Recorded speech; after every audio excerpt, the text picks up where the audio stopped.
Puluhan ribu meter di atas laut yang luas, dua kapal besi hitam raksasa melayang di tengah awan. Qinlai sedang menunggu dengan tenang di dalam kabinnya sendiri. Gemuruh. Tiba-tiba, gemuruh-gemuruh bergema dari langit. Itu jauh ke dalam malam. Sambaran petir yang tak terhitung jumlahnya setebal naga raksasa tiba-tiba melesat ke arah kapal, disertai dengan gemuruh yang menggelegar. Nenek moyang ada di sini. Itu nenek moyang. Nenek moyang akhirnya tiba. Wajah Terminator Sekte mekar dengan senyum yang datang dari lubuk hati mereka ketika mereka mendengar gemuruh yang menggelegar. Mereka bisa merasakan saraf mereka tampak santai. Qinlai berjalan keluar dari kamarnya dan berdiri sendirian di geladak, memandang ke arah langit. Baut petir yang tak terhitung jumlahnya meletus jauh di dalam awan dan melepaskan kekuatan yang tampaknya mampu menghancurkan dunia. Seolah-olah kilat dari kolam petir yang tersembunyi jauh di langit telah tumpah. Baut petir yang tebal dan panjang meraung dan melintas di langit seperti naga yang bangkit dari jurang, membersihkan udara dari kotoran dunia. Bola petir raksasa yang membuat suara gemuruh besar jatuh dari langit seperti batu raksasa. Awan guntur yang tampak seperti sesuatu dari tanah terlarang guntur bergerak menuju benua prism. Seolah-olah langit itu sendiri bergerak sesuai dengan kehendak sang leluhur. Nenek moyang, leluhur pergi ke benua prism secara langsung. Itulah leluhur yang kita kenal. Dia menyerang mereka begitu dia datang. Praktisi bela diri Sekte Terminator membuat keributan saat cahaya kekaguman yang kuat bersinar di mata mereka. Bahkan Qinlai sendiri terguncang oleh pemandangan ini. Dia menyaksikan guntur di langit yang tampak seperti dunianya sendiri dengan cepat terbang menuju benua prism.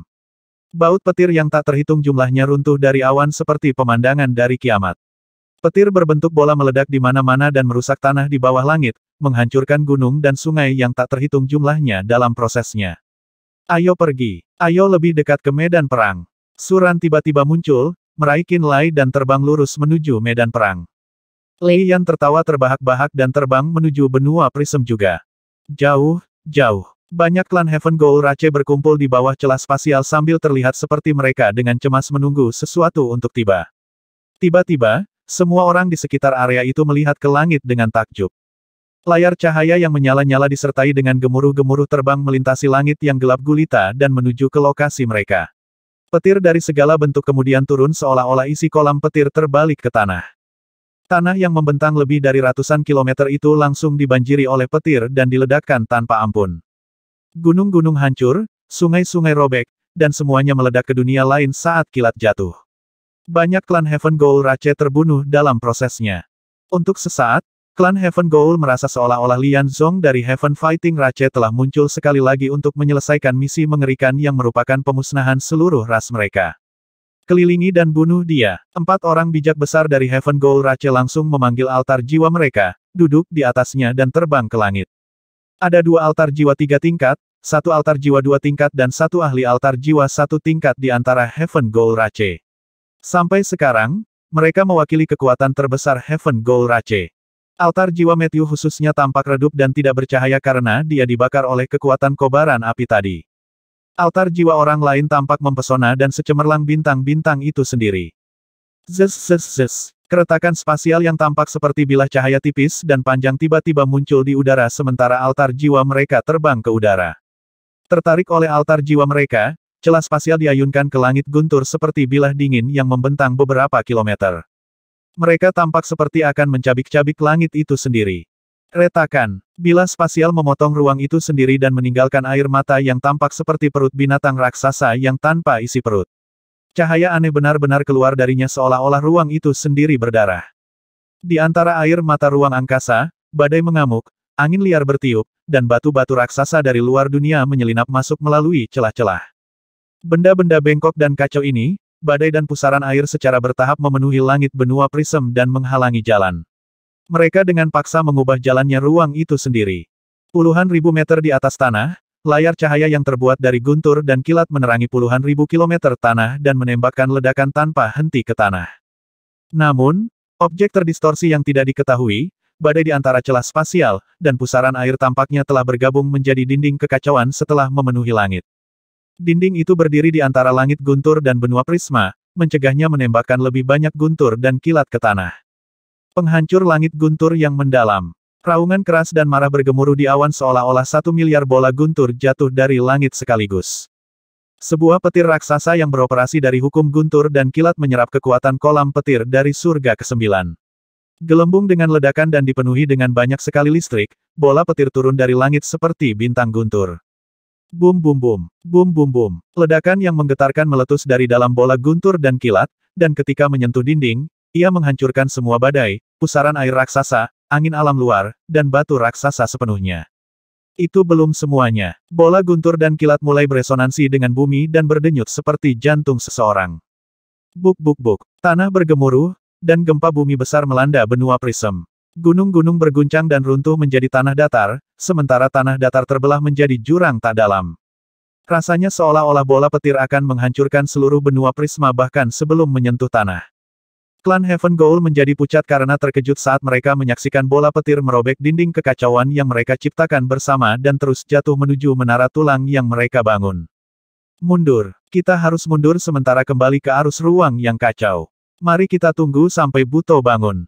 Ma Xiu berteriak.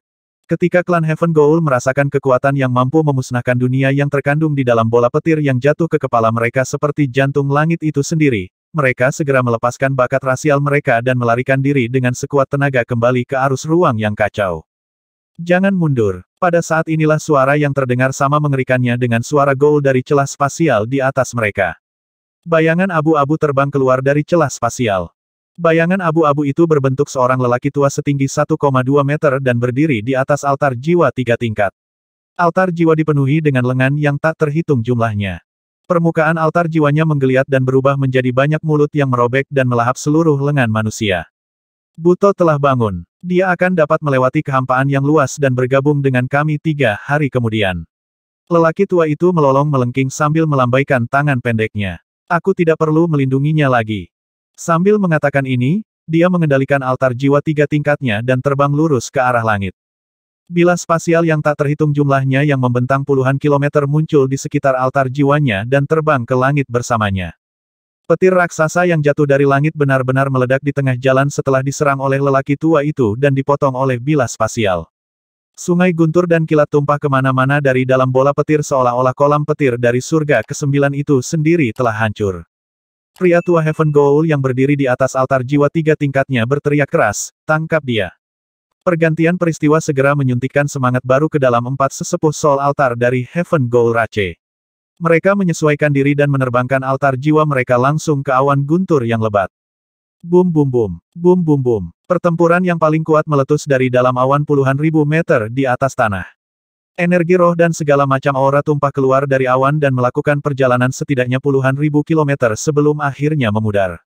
Gelombang kejut yang beriak dari zona pertempuran saja bisa menghancurkan seorang praktisi bela diri Nether Passage Realm dan meledakkan setiap makhluk hidup yang berusaha mendekati berkeping-keping.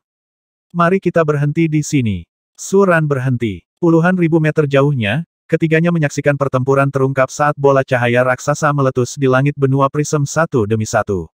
Ledakan itu menyebabkan banyak lubang hitam tak dalam muncul, dan energi yang tersisa banyak badai mengerikan yang mengamuk di seluruh negeri. Nan Zhengtian jelas tidak mengecewakanku, gumam Suran di bawah hidungnya. Nah, itu kakak laki-lakiku. Lei Yan tertawa liar. Sambil mengatakan ini, Lei Yan bersiap-siap untuk masuk ke medan pertempuran dan membantu Nan Zhengtian dalam melawan ahli altar jiwa Heaven Goal Rache sampai mati. Berhenti. Pakar Heaven Goal Rache yang baru itu sangat kuat. Bahkan dengan bantuanmu, Nan Zhengtian tidak akan bisa mengalahkan lawan ini.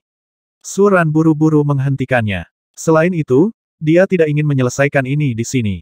Dia hanya menguji untuk melihat seberapa kuat Heaven Goal Rache itu. Dia mungkin menunggu bala bantuan muncul dan mengalahkan mereka dalam sekali jalan. Lei Yan menghentikan dirinya dan tidak menyerang ke medan perang setelah mendengar ini. Mata Qinlai cerah saat dia menatap dari dekat saat pertempuran terjadi di hadapannya. Dia menggunakan kesadaran pikiran dan jiwanya untuk merasakan perubahan kecil dari guntur dan kilat. Setiap sambaran petir dan setiap gemuruh guntur mengandung pemahaman mendalam Nan Zhengtian tentang kekuatan kilat dan guntur, bersama dengan banyak sekali transformasi mereka.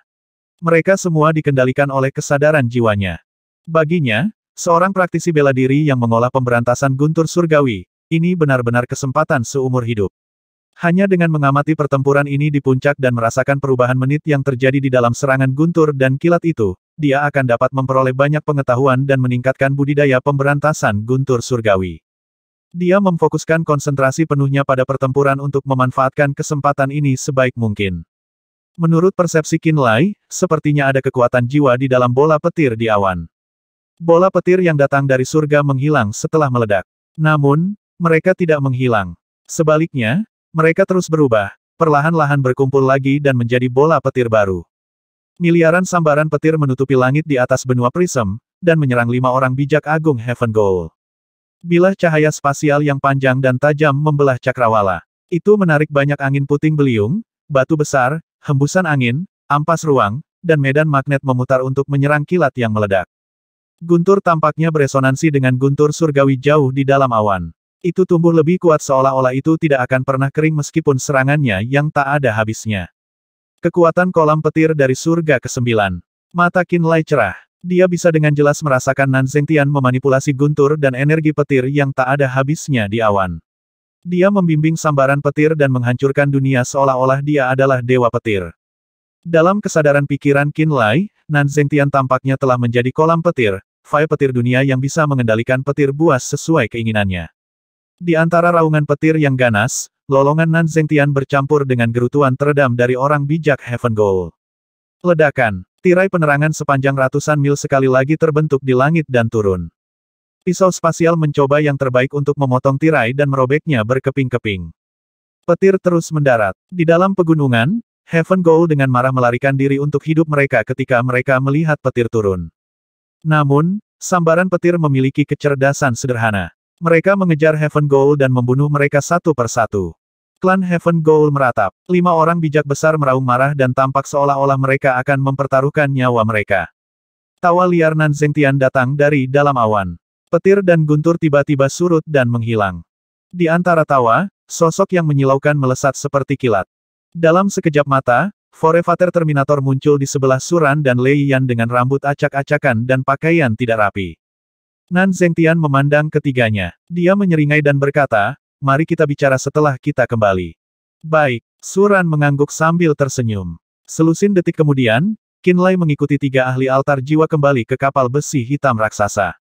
Dia fokus dan menemukan bahwa ada 7 kapal besi hitam raksasa baru yang perlahan mendekat.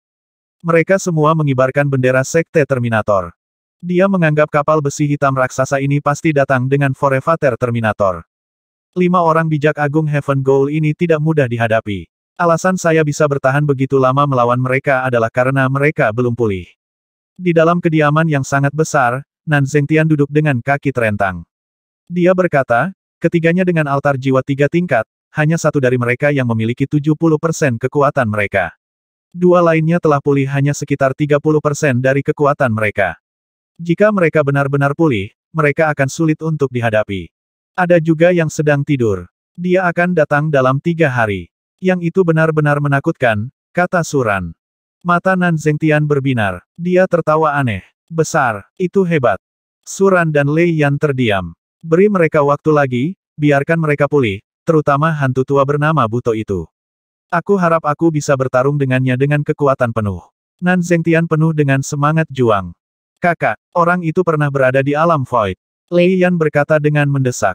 Terus, ekspresi Nan Zhengtian menjadi gelap. Dia mendengus. Jadi bagaimana jika dia pernah ada di sana bahkan jika dia berada di alam void, dan masih memiliki altar jiwa 4 tingkat, saya masih akan berani mencoba.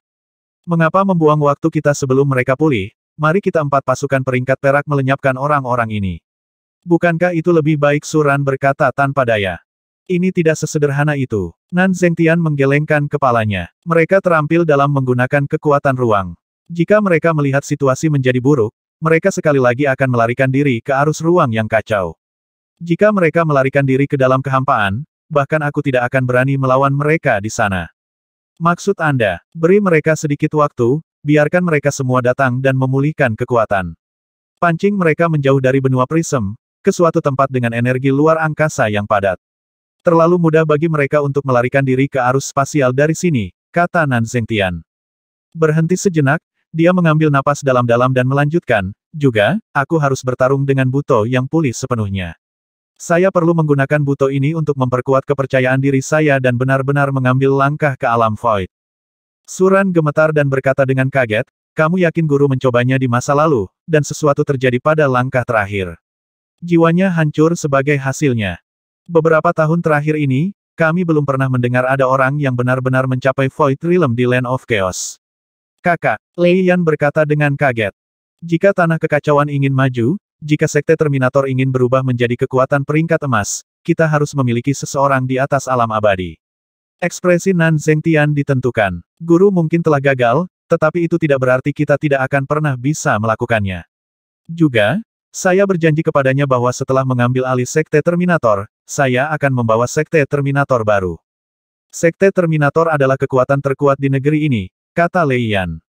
Ini tidak cukup. Nan Zhengtian menggelengkan kepalanya. Jauh dari cukup. Suran dan Lei Yan memiliki ekspresi terkejut. Qin Lai juga terkejut. Dia memandang Terminator leluhur ini dengan pakaian tidak rapi dan merasa hormat dan kagum. Tiba-tiba, dia memikirkan cincin spasial yang diberikan Li Mu padanya. Ragu-ragu, dia mengeluarkan cincin spasial dan menyerahkannya kepada Forevator Terminator. Dia berkata dengan hormat, Li Mu dari Gunung Pedang Surgawi memintaku untuk memberikan ini padamu. Li Mu, Nan Zhengtian, Suran, dan Lei Ran terdiam. Kemudian ekspresi mereka menjadi serius. Qin Lai melihat ekspresi ketiganya dan merasa bingung di dalam. Nak, pedang surgawi ke-6 dari Gunung Pedang Surgawi bukanlah orang biasa. Suran tersenyum dan berkata, bahkan Duan Qianji mungkin tidak bisa menang melawan Li Mu ini. Qin Lai terdiam. Paman Li hanya memiliki altar jiwa 2 tingkat, Duan Qianji memiliki altar jiwa 3 tingkat, mereka. Duan Qianji baru mulai membangun altar jiwa tingkat ketiga setelah pertarungannya melawan Li Mu. Pertarungan itu, menurut intel Terminator Sekte, itu berakhir dengan kemenangan Li Mu. Ekspresi Lei Yan sungguh-sungguh. Dia berpikir dan kemudian berkata, Li Mu telah terjebak di tingkat altar jiwa kedua selama lebih dari 200 tahun. Berdasarkan bakatnya, dia seharusnya bisa menerobos sejak lama. Dia tidak seperti kebanyakan orang. Dia akan menciptakan fondasi yang kokoh di setiap bidang. Dia akan memahami semua variasi kekuatan roh yang harus dikuasai oleh orang-orang di level itu. Setiap terobosannya mantap seperti gunung. Dia memiliki tingkat keberhasilan hampir 90%. Begitu dia berhasil menerobos, dia tidak perlu menstabilkan wilayahnya. Merenung sejenak, Forevator Terminator melanjutkan, dia dan Duan Qianji dapat dikatakan dua ekstrim. Yang satu mengejar kecepatan, yang lain kemantapan. Duan Qianji hanya menggunakan 300 tahun yang singkat. Dia terus-menerus menantang, mengolah siang dan malam, dia menggali potensinya, dengan cepat mengumpulkan pengetahuan. Setiap kali dia melihat peluang untuk terobosan, dia menangkapnya. Demi terobosan, dia mengabaikan risiko menjadi gila atau bahkan mati. Li Mu adalah kebalikannya. Dia teguh dan mantap di setiap bidang. Dia rela membuang waktu lama untuk melihat semua yang ada di setiap alam. Dia tidak terburu-buru untuk mencapai terobosan dan dia terus memperbaiki dirinya sendiri. Kultivasinya stabil, sangat kuat sehingga hampir tidak bisa dipahami. Setiap terobosan diharapkan, dan alami. Tidak ada bahaya. Seringkali, bukan karena dia menerobos, dia secara alami didorong ke dunia baru. Yang satu dengan gila-gilaan mengejar batasnya, sementara yang lain dengan mantap mengembangkan basisnya. Siapa yang lebih kuat? Qin Lai secara naluriah bertanya. Dalam jangka pendek, Duan Qianji lebih kuat. Dalam jangka panjang, Li Mu akan lebih kuat. Nan Zhengtian menyimpulkan. Begitu Li Mu menciptakan tingkat ketiga dari altar jiwanya, dia akan menjadi orang dengan kualifikasi tertinggi untuk menantangku. Mulut Qin Lai menganga. Melalui kata-kata Nan Zhengtian dan Suran, dia mendapatkan pemahaman baru tentang Li Mu. Nan Zhengtian memberikan pendapatnya tentang Li Mu. Kemudian, dia menggosok cincin spasial dan merasakannya dengan gumpalan jiwanya. Qin Lai dan yang lainnya terdiam. Setelah beberapa saat, mata Nan Zhengtian menyala, ekspresinya terkejut. Ledakan. Di bawah kekuatannya, cincin spasial itu tiba-tiba meledak dan berubah menjadi bubuk. Kakak, apa yang dikatakan Li Mu? Lei Yan bertanya. Nan Zhengtian menggelengkan kepalanya dan menatap Qin Lai dalam-dalam. Dia berkata, tidak banyak. Suran sedikit terkejut. Dari ekspresi Nan Zhengtian, dia tahu bahwa informasi di cincin itu terkait dengan Qin Lai. Tapi Nan Zhengtian tidak mau mengungkapkannya. Aku ingin berbicara dengan Qin Lai sendirian, kata Nan Zhengtian muram. Suran dan Lei Yan saling bertukar pandang dan kemudian pergi dengan penuh perhatian. Hanya Qin Lai dan Nan Zhengtian yang tersisa di ruangan itu. Nan Zhengtian tidak segera berbicara, malah duduk dalam pemikiran yang dalam, kerutan di wajahnya. Qin Lai menunggu dengan sabar. Lama kemudian, Nan Zhengtian memikirkan banyak hal dan kemudian tiba-tiba berkata, saya, Nan Zhengtian, menjadi seperti sekarang ini karena seorang dermawan. Qin Lai memiliki ekspresi bingung. Dia tidak tahu mengapa Nan Zhengtian mengatakan sesuatu yang begitu acak. Dulu, pada waktu itu, saya bahkan tidak menonjol di antara banyak murid tuan saya. Pada saat itu, saya tidak bisa menyaingi Suran, dan bakat saya bahkan kurang dibandingkan dengan Lei Yan. Forevator Terminator tertawa mengejek. Dibandingkan dengan mereka, satu-satunya keuntungan saya adalah saya terpaku pada kultivasi. Karena bakat rata-rata saya hanya fokus pada kultivasi. Saya tidak memikirkan hal lain. Di mata banyak orang, bahkan tuanku, aku adalah seorang fanatik. Sayangnya, dibatasi oleh bakat saya, pencapaian saya rata-rata. Sampai suatu hari ketika saya sedang berkultivasi di lembah gunung dan bertemu dengan seorang tua yang sedang memetik tanaman obat. Orang tua itu mengamatiku. Dia melihat saya berkultivasi siang dan malam tanpa tidur atau makan, berkultivasi sampai saya bahkan tidak tahu siapa saya. Orang tua itu sangat terkejut. Dia berhenti, mengajari saya, dan berdiskusi dengan saya. Dia mengatakan kepada saya bahwa fokus yang ekstrim bisa menutupi kekurangan bakat saya. Dia mengatakan kepada saya bahwa fokus saya akan memungkinkan saya untuk melangkah jauh di jalur kultivasi. Di dunia kultivasiku yang gelap ini, dia adalah seberkas cahaya. Dia membimbing saya ke jalan yang benar, mendiskusikan kekuatan misterius guntur dan kilat dengan saya dan membantu saya memahami luas dan keagungannya. Berhenti sejenak, Forevator Terminator mengangkat kepalanya dan menatap Qin Lai. Dia berkata, suatu hari, dia pergi karena hal lain, tidak pernah kembali. Sebelum pergi, dia memberitahu saya namanya. Namanya Qin San. Qin Lai tiba-tiba bergetar. Tatapan Forevator Terminator semakin dalam saat dia kehilangan dirinya dalam ingatannya. Dia berhenti berbicara. Dia, namanya Qin San, detak jantung kemudian, Qin Lai bereaksi. Matanya menyala. Bisakah kamu menunjukkan padaku penampilannya?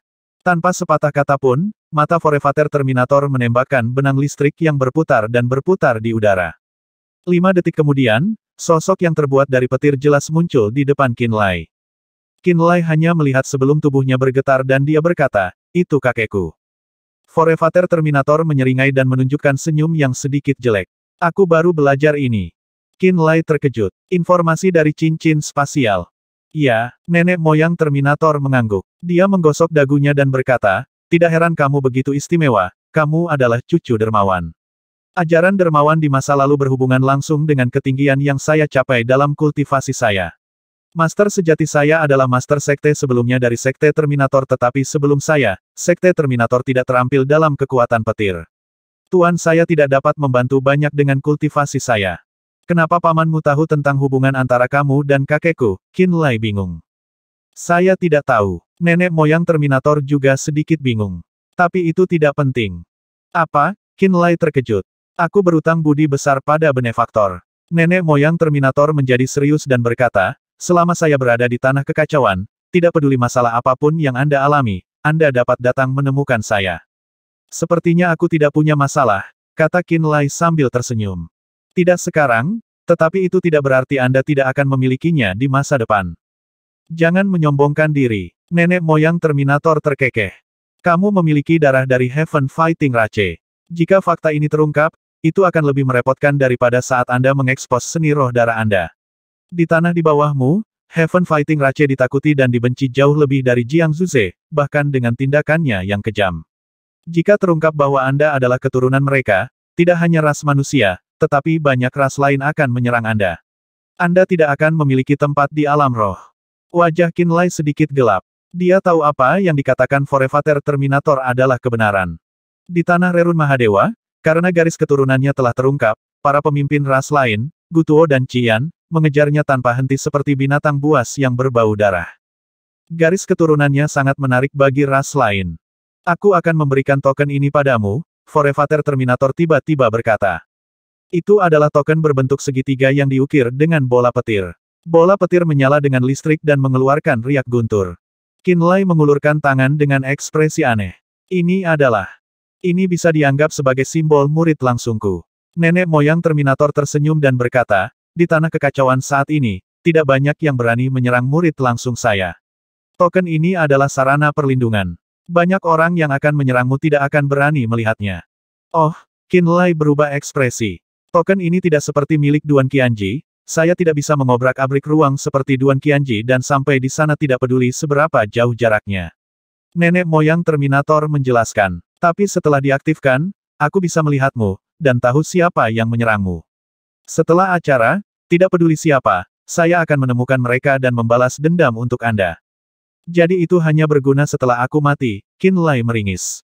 Ini memiliki efek mengintimidasi. Forefather Terminator tertawa dan berkata dengan bangga, jangan meremehkannya. Dengan token ini, Anda dapat melakukan hampir semua hal di tanah kekacauan.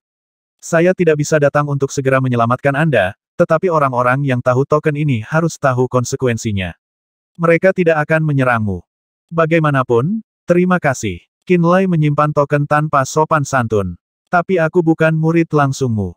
Kamu tidak harus memenuhi tugas menjadi muridku, tetapi aku akan membagikan pengetahuanku tentang guntur dan kilat denganmu. Terminator nenek moyang. Ketika dia selesai, altar jiwa 3 tingkatnya tiba-tiba melayang keluar dari alisnya. Altar jiwa 3 tingkatnya terus-menerus berkedip dengan kilat yang menyilaukan, itu tampak seperti miliaran sambaran petir yang terjalin bersama. Ketika Qin Lai melihat lebih dekat, sepertinya ada naga petir yang berkeliaran di dalam altar jiwa dan melepaskan riak yang mengguncang dunia. Altar jiwa 3 tingkat yang mempesona melayang di ruangan dan secara bertahap pindah ke depan Qin Lai. Pindahkan jiwa sejatimu ke tingkat terendah altar jiwaku untuk melihat dunia petir di dalamnya. Nenek moyang Terminator diundang. Setelah beberapa saat berpikir, Qin Lai mengangguk dan jiwa sejatinya melayang keluar dari dahinya. Hanya kamu, yang jiwanya telah ditempa oleh kilat dan guntur, tidak perlu takut jiwamu padam di sana. Hanya Anda yang bisa memasuki altar jiwa saya. Nenek moyang Terminator meratap. Murid-murid saya mengolah guntur dan kekuatan kilat, tetapi tidak ada jiwa mereka yang dapat menahan serangan kilat. Bahkan aku hanya berani melunakkan jiwaku dengan guntur dan kilat setelah aku memasuki alam abadi. Suara mendesing. Jiwa sejatinya terbentuk menjadi sambaran petir. Dia menembak ke soul altar yang menyilaukan dan memasuki level pertama. Melalui tirai pencahayaan, Qin Lai tiba-tiba memasuki dunia aneh yang murni terbuat dari petir. Bum bum bum. Ada genangan besar petir di pusat dunia. Kolam petir berulang kali meledak. Setiap ledakan akan menciptakan miliaran sambaran petir. Petir adalah susunan dunia ini, sumber kekuatannya. Baut akan ditembakkan jauh, jauh setelah ledakan kolam petir. Mereka saling silang di cakrawala dan membentuk jaring petir yang sangat besar. Baik sambaran petir dan jaring berisi aura jiwa Forefather Terminator. Mereka memutar dan berubah seolah-olah mereka menyajikan misteri kilat dan guntur. Banyak bintik cahaya terbentuk dan menghilang di dunia petir ini saat mereka menyampaikan pesan buram. Ketika jiwa Qin Lai menyentuh titik-titik petir yang tersebar itu, pemandangan aneh muncul jauh di dalam jiwanya. Titik-titik cahaya itu seperti karakter ilahi yang berkobar dalam darahnya. Mereka tampaknya mengandung pengetahuan. Yang berbeda adalah karakter kobaran api yang membentuk kobaran api. Ketika dia menyentuh mereka, apa yang mereka bentuk adalah kenangan tentang jejak api. Mereka seperti perpustakaan yang tersembunyi di dalam darahnya. Di sini, bintik kecil petir yang membentuk pemandangan. Petir yang menembus jiwa sejatinya berisi potongan-potongan ingatan murni, pemahaman kultivasi, dan pemahaman tentang kilat dan guntur. Mereka tercermin pada jiwa Qin Lai. Jiwa Qin Lai bergetar. Dia akhirnya menyadari, bintik-bintik cahaya itu adalah pengalaman leluhur Terminator selama kultivasi. Jika orang yang mengembangkan kekuatan guntur dan kilat bisa menatap pemandangan ini, itu akan menjadi warisan. Jika seseorang terus mengikuti pengalaman Forefather Terminator, cara berpikir dan metode kultivasinya, mereka akan mencapai tingkat kekuatan Nanzengtian. Bagimu, pengalaman kultivasi ini hanya bisa menjadi contoh. Setitik petir melintas dan berubah menjadi sosok Forefather Terminator. Dia menguliahi Qin Lai di dalam dunia altar jiwanya. Jalan yang Anda lalui harus lebih dalam ke petir dan kekuatan guntur daripada yang saya lalui. Tentu saja, jalanmu akan lebih sulit. Jalur kultivasi saya memiliki bayangan kakekmu yang menjulang di atasnya. Karena kami berdua mengolah kekuatan petir dan guntur, Anda akan melihat banyak hal di jalan ini. Ada banyak hal dalam adegan-adegan ini di sini yang dapat membantu Anda agar tidak disesatkan oleh kesimpulan yang salah. Suara nenek moyang Terminator datang dari dunia guntur dan kilat itu. Bintik-bintik cahaya yang tak terhitung jumlahnya membawa sebagian dari pemahaman leluhur tentang kultivasi dan menghujani jiwa Qin Lai. Lautan pengetahuan membanjiri dan hampir menenggelamkan Qin Lai. Dia seperti spons besar dan mencoba yang terbaik untuk menyerap gelombang pengetahuan. Lama kemudian, Qin Lai dengan lamban terbangun. Dia menemukan bahwa jiwa sejatinya telah kembali ke tubuhnya dan Forevator Terminator telah menghilang. Di ruangan besar itu, dinding di sekelilingnya memancarkan kilatan petir. Petir memenuhi ruangan tetapi nyaman, seolah-olah itu menyehatkan tubuh dan pikirannya. Dia fokus dan merasa bahwa pikirannya dipenuhi dengan lautan pemahaman. Ada begitu banyak hal ketika dia memikirkannya, kepalanya terasa penuh dengan tidak nyaman. Dia tahu bahwa Forevator Terminator telah pergi. Dia membutuhkan waktu untuk menyerap apa yang ada di pikirannya dan mengaturnya. Dia diam-diam duduk. Dia tidak peduli dengan apa yang terjadi di luar. Dia menjernihkan pikirannya dan fokus. Dia perlahan menatap pemahaman Forevator Terminator terhadap kultivasi dan mengubur dirinya jauh di dalam ingatan. Dia membuat mereka berubah menjadi bagian dari ingatannya yang lebih dalam. 45.000 kilometer di sebelah timur benua Prism. Di tempat itu, ada sebuah pulau batu hitam pekat yang dipenuhi dengan energi roh dunia yang gelap dan dingin. Sebagian besar pulau ini tertutup kabut lembab, racun beracun, dan banyak rawa yang terhubung. Tempat ini disebut Pulau Blackstone, dan itu adalah salah satu dari banyak wilayah kultus Fudo hitam. Banyak praktisi bela diri yang ditangkap oleh Black Fudo Cult terlihat tergantung di bawah pohon kuno yang tampak menyeramkan di dalam rawa. Praktisi bela diri ini semua berteriak kesakitan seolah-olah kekuatan hidup mereka disedot oleh sesuatu di dalam tubuh mereka. Sesekali, larva Black Crystal Sky Scorpion, lipan atau laba-laba akan terbang keluar dari tubuh praktisi bela diri ini. Ketika serangga Fudo yang dipelihara dengan hati-hati ini meninggalkan tubuh inangnya, itu berarti kekuatan hidup dan energi jiwa inang telah benar-benar terkuras. Serangga Fudo yang kejam dan ganas terus-menerus terlibat dalam pertempuran kejam di tengah racun beracun dari rawa-rawa. Murid Black Fudo Cult yang ditutupi mantel hitam tersebar di seluruh pulau. Mereka bertanggung jawab untuk menjaga serangga Fudo dan memberikan korban hidup.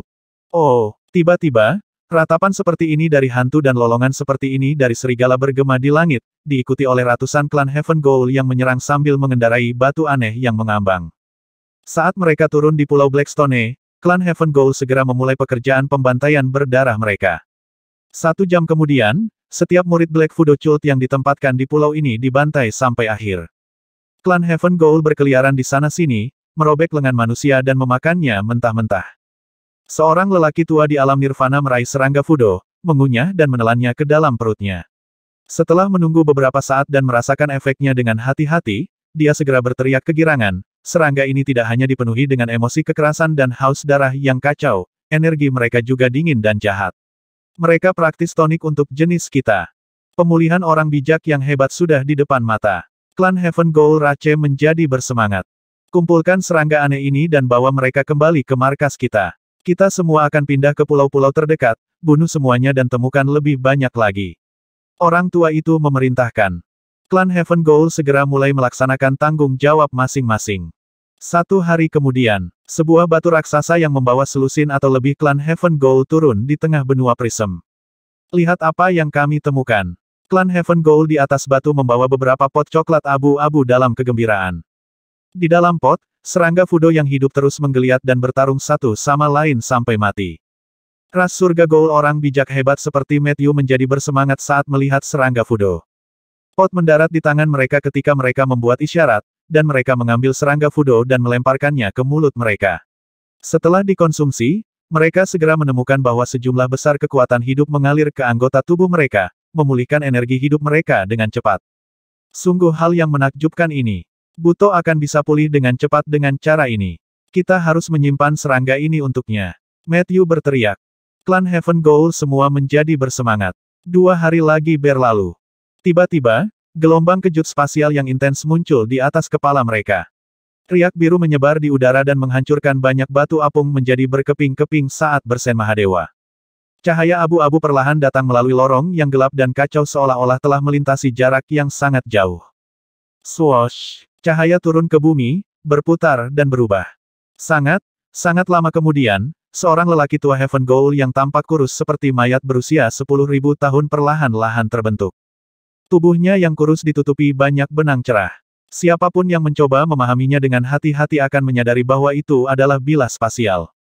Orang tua itu duduk dan diam-diam menyesuaikan kondisinya sendiri. 2 jam kemudian, retakan spasial yang menutupi seluruh tubuhnya akhirnya sembuh sedikit demi sedikit. Baru sekarang dia akhirnya menarik napas dalam-dalam dan berseru dengan nada emosional, sudah lama sejak saya mencium energi roh dunia dari tanah air saya. Buto, kami membawakanmu sesuatu yang bagus.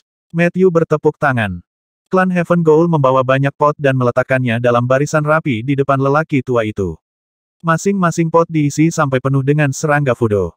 Serangga Fudo lahir dan dipelihara secara perlahan dengan menyerap darah murni, kekuatan hidup, dan energi jiwa seorang praktisi bela diri. Bahkan serangga Fudo terkecil memiliki sejumlah besar kekuatan hidup yang halus. Bagi seseorang dengan konstitusi yang lemah, serangga Fudo setara dengan pil pemulihan. Buto mengulurkan cakar mengerikan dan mengambil serangga Fudo dari dalam pot. Dia melemparkannya ke mulutnya dan mengunyahnya seperti sedang makan bola nasi. Luar biasa. Benda ini mengandung jumlah kekuatan hidup yang luar biasa. Buto berseru kegirangan saat darah warna-warni mengalir dari sudut mulutnya. Matthew and the Heaven Goal Rache orang bijak yang hebat berbicara dengan Buto tentang situasi pertempuran terbaru saat dia memakan serangga Fudo. Mereka memberitahunya tentang 9 kekuatan peringkat perak besar dari tanah kekacauan dan peringkat dan kekuatan rata-rata mereka. Setengah hari berlalu. Selama ini, Buto tidak pernah berhenti memakan serangga Fudo untuk memulihkan dirinya. Ketika semua serangga Fudo di dalam pot telah diubah menjadi energi kehidupan yang disempurnakan, asap abu-abu menyembur keluar dari pori-pori tubuhnya. Buto tertawa kecil dari dalam asap. Apa yang harus ditakuti di alam roh tanpa perlombaan pertarungan surga? Ras manusia sangat banyak, dan beberapa dari mereka telah mencapai alam abadi. Mereka tidak mudah dihadapi, kata Matthew. Kami, Heaven Goal Rache, bukan satu-satunya ras yang diasingkan dari Spirit Realm oleh Heaven Fighting Rache. Ada beberapa ras lain yang bersembunyi di dunia tambahan dan memutuskan koneksi dunia ke Spirit Realm karena mereka takut akan kekuatan Heaven Fighting Rache. Buto menyeka darah dari bibirnya. Kami adalah ras yang paling sensitif dalam hal memahami fluktuasi ruang, dan ras-ras itu telah membuat janji dengan saya sebelum mereka meninggalkan Spirit Realm. Sambil mengatakan ini, pupil mata Buto berkilauan dengan bintik-bintik putih kecil yang tampak seperti retakan kecil di angkasa. Riak spasial muncul di atas kepalanya, menyebar ke kejauhan seolah-olah mereka mencoba mendeteksi frekuensi tertentu yang jauh, jauh dari tempat dia berada. Buto sepertinya sedang mencari sesuatu. 1 jam kemudian, matanya tiba-tiba menyala, saya menemukan 2 tanda di dunia ini. Begitu kita menembus segel dan menghubungkan kembali lorong-lorong itu, kita akan mendapatkan 2 sekutu. Klan Heaven Goal segera menjadi bersemangat. Kalian semua tunggu di sini. Buto bangkit dan berubah menjadi cahaya hitam. Dia memasuki lapisan ruang yang tiba-tiba muncul di atas kepalanya dan menghilang tanpa jejak. Di kapal besi hitam raksasa, banyak flowing gold fire phoenixes berwarna emas, kereta luan, kereta raksasa, semua jenis kereta perang kristal dan artefak roh terbang yang tampak seperti binatang raksasa terbang ke kapal besi hitam raksasa berturut-turut. Luonan dan Yan Bai dari Heavenly Sword Mountain, Yu Lingwei dan Si Xiuling dari Illusory Demon Sect, Qi Yang dari Ten Thousand Beast Mountain, dan Celestial Artifact Sect dari Feng Yi telah melakukan perjalanan ribuan kilometer untuk sampai ke sini dari domain masing-masing. Kekuatan terkuat dari tanah kekacauan dengan cepat berkumpul di tempat ini. Praktisi bela diri alam abadi dari pasukan peringkat perak yang hebat, lusinan praktisi bela diri alam nirvana dan ribuan praktisi bela diri alam fragmentasi semuanya membuat jalan mereka di atas artefak roh terbang. Bahkan teman sekte Terminator, ras Asura telah mengirim sekelompok klan yang dipimpin oleh Hei Site untuk membantu sekte Terminator dalam memberantas ras jahat yang tidak manusiawi ini. Untuk sementara waktu, benua Prism menjadi fokus semua orang. Praktisi bela diri dari pasukan peringkat perak yang terus menyerbu dari segala arah sebenarnya memadati langit dan lautan benua Prism. Nan Zhengtian baru saja membahas cara menyerang Heaven Goal Rache dengan Qi Yang, Feng Yi dan Yu Lingwei. Para junior di bawah mereka tersebar di mana-mana dan bergerak kemana-mana. Lebih dari setahun telah berlalu, dan Luo Chen dan Du Xiangyang telah memasuki alam pemenuhan. Setelah mereka tiba, mereka mencari Sue Moyan dan Chu Li untuk memeriksa lokasi Qin Lai saat ini. Orang itu tampaknya telah memasuki kultivasi terpencil setelah dia berbicara dengan tuanku. Sudah setengah bulan sejak dia menunjukkan wajahnya. Chu Li tersenyum kecut. Jangan lihat aku. Bahkan aku tidak bisa mencarinya sekarang. Tuanku telah mengatakan bahwa tidak seorang pun boleh mengganggunya kecuali dia sendiri yang keluar dari pengasingan. Luo Chen, Du Xiangyang, dan Sue Moyan semua tampak terkejut dan senang. Kesempatan untuk berbicara dengan kultivator nomor 1 di tanah kekacauan adalah kesempatan yang tidak dapat diabaikan oleh praktisi bela diri. Secara kebetulan, Qin Lai juga berpengalaman dalam kekuatan guntur. Oleh karena itu, manfaat yang mungkin diperolehnya dari Forevator Terminator benar-benar tidak terukur. Semua orang mengerti bahwa pemahaman Qinlai tentang guntur akan naik ke tingkat yang sama sekali baru setelah dia selesai dengan pengasingannya. Culi, di mana Sekte Terminator menyembunyikan orang bernama Qinlai itu kenapa? Apa kamu begitu takut dia disakiti? Seorang wanita cantik mengenakan pakaian Sekte Artefak Surgawi muncul bersama dengan Feng Yi dan berteriak dari jauh saat dia melihat mereka. Saya mendengar dari Feng Yiyu bahwa dia adalah orang yang mengesankan. Alasan saya bersikeras untuk datang kali ini adalah agar saya bisa melihat orang ini sendiri. Di mana dia sekarang? Rambut wanita itu disanggul, dan dia benar-benar mengenakan 10 cincin spasial yang tampak indah di 10 jarinya. Namanya Luo Kexin. Dia adalah cucu Luo Han, dan dia memiliki bakat penempaan artefak yang luar biasa dan pencapaian luar biasa dalam seni bela diri. Dia terkenal karena menjadi lawan yang sulit tidak hanya di Sekte Artefak Surgawi, tetapi seluruh tanah kekacauan. Dia adalah orang yang mengilhami Feng Yiyu untuk menggunakan gaya tempur artefak multiroh yang menyebabkan sakit kepala pada semua lawannya. Bahkan orang seperti Feng Yiyu harus memanggil Luo Kexin sebagai kakak perempuannya di Sekte Artefak Surgawi.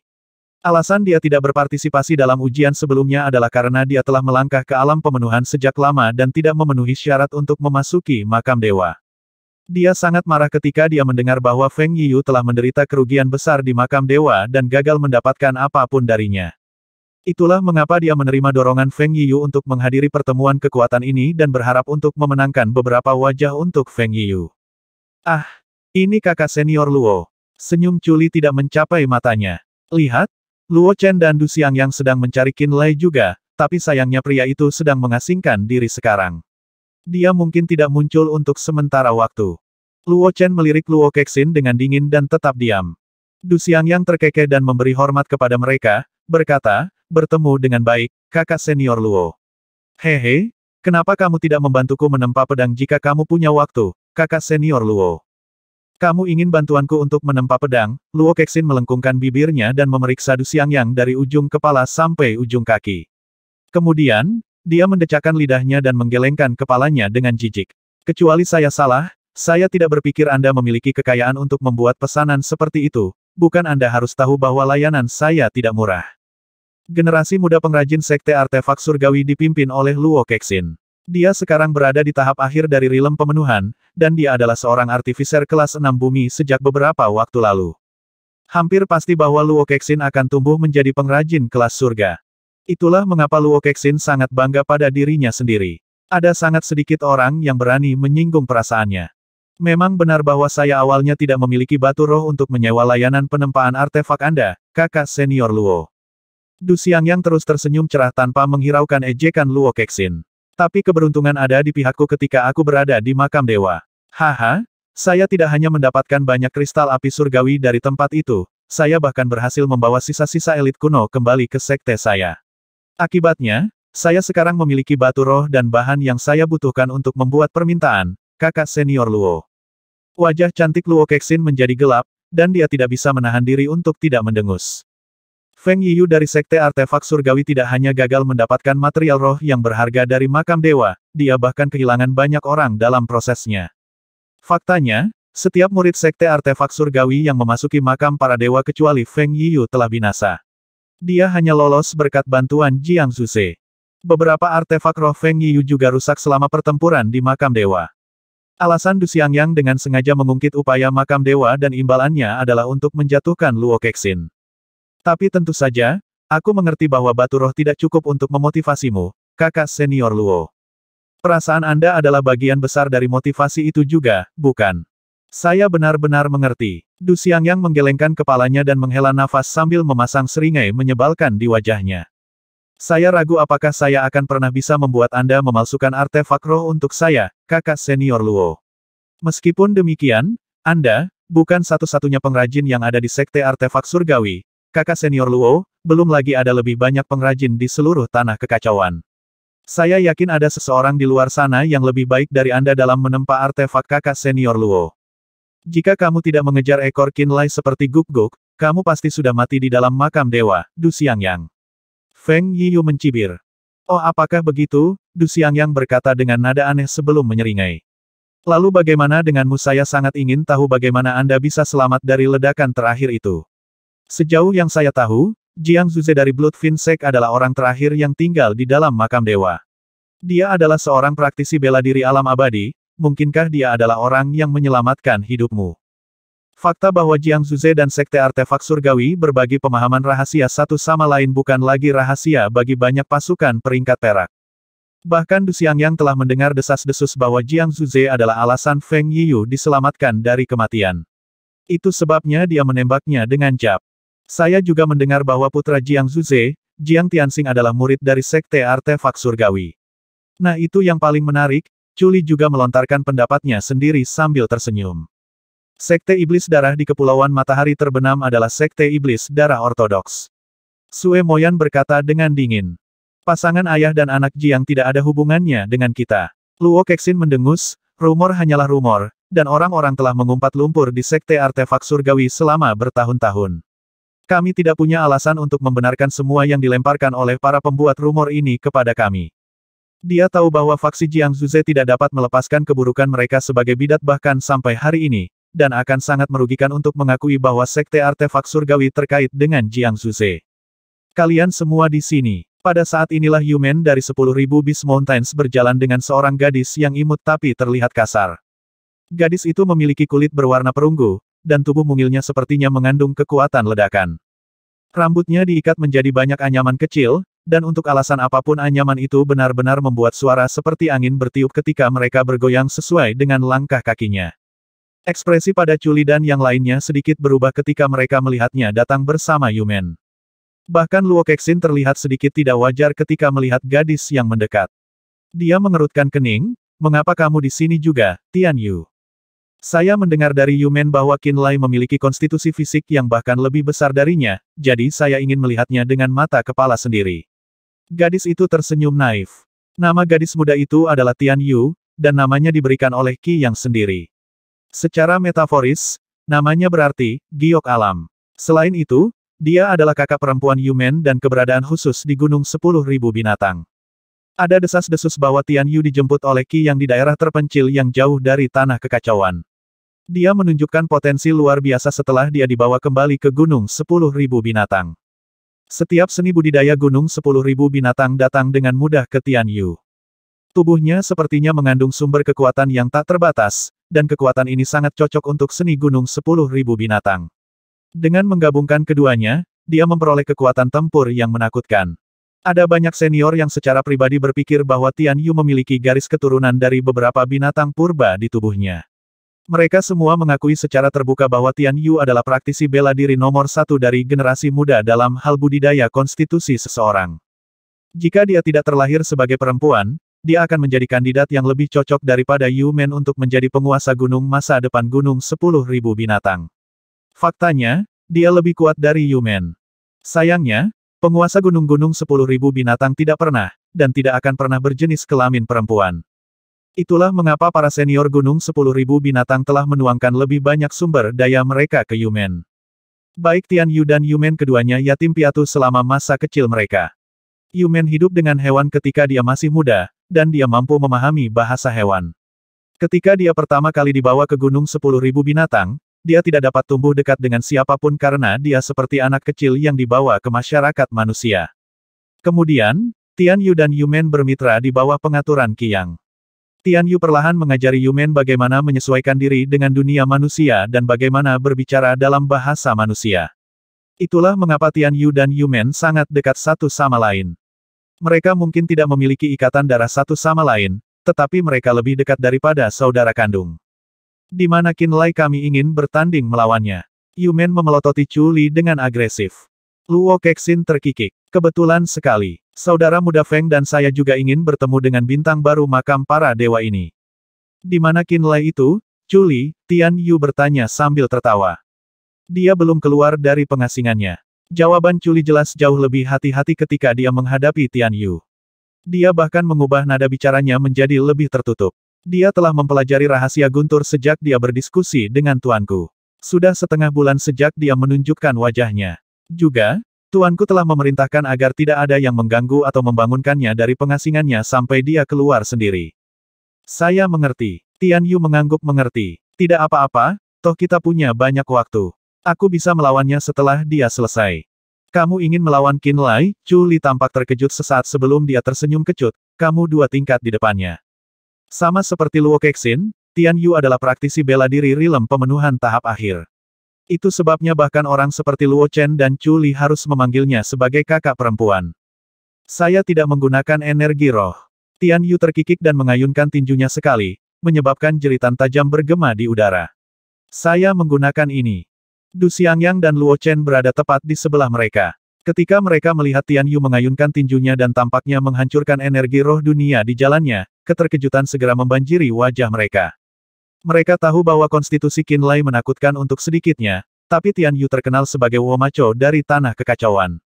Hampir semua orang tahu bahwa Tian Yu adalah praktisi bela diri dengan konstitusi fisik terkuat dari generasinya. Bahkan dikabarkan bahwa garis keturunannya istimewa dan berbeda dari yang lain. Orang yang tidak manusiawi seperti dia tidak bisa dinilai dengan akal sehat. Mereka tidak berpikir bahwa Qinlai saat ini memiliki kualifikasi untuk melawannya. Mungkin orang itu menyembunyikan dirinya karena dia tahu kita akan datang, Luo Kexin mengeluh. Itu mungkin. Feng Yiyu mencibir. Tidak masalah. Mari kita datang 2 hari kemudian dan memeriksanya. Tian Yu tidak berkata apa-apa lagi. Dia berencana untuk pergi sejak dia mendengar bahwa Qinlai telah mengasingkan diri.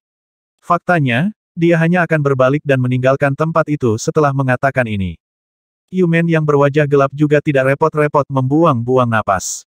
Sama seperti Tian Yu, dia berencana untuk muncul beberapa hari kemudian. Ada banyak praktisi bela diri dari pasukan peringkat perak di sekitar mereka. Orang-orang ini mengamati perdebatan verbal dari praktisi bela diri junior terkenal ini dengan penuh minat.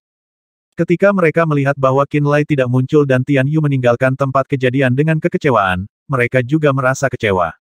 Pria Qinlai itu sangat terkenal akhir-akhir ini, dan aku mendengar bahwa dia sangat kuat atau semacamnya.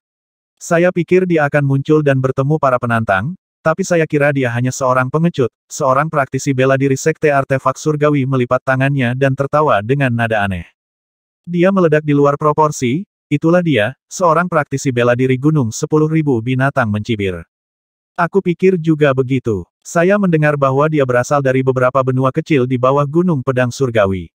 Bisakah seseorang dari benua kecil yang tidak dikenal menjadi sekuat itu? Itu sangat benar. Sangat lucu bahwa kami memiliki harapan yang begitu tinggi padanya. Haha, banyak praktisi bela diri sekte artefak surgawi dan praktisi bela diri 10.000 Beast Mountain mengejek Qinlai. Bahkan ada beberapa praktisi bela diri ilusori Demon Sekte yang menonton adegan itu dengan mata dingin dan menghina. Sejak identitas Sue Moyan terungkap, dan statusnya telah berubah dari murid ilusori Demon Sekte menjadi putri Sueli dari Bloodfin Sect, banyak murid ilusori Demon Sekte menjadi tidak menyukainya. Orang-orang yang dulu memperlakukannya dengan hormat telah berubah terlalu banyak selama periode waktu yang singkat ini. Mereka sering menghujaninya dengan tatapan ejekan. Di mata mereka, Sekte Bloodfin saat ini tidak lagi layak untuk didiskusikan dengan cara yang sama dengan ilusori Demon Sect.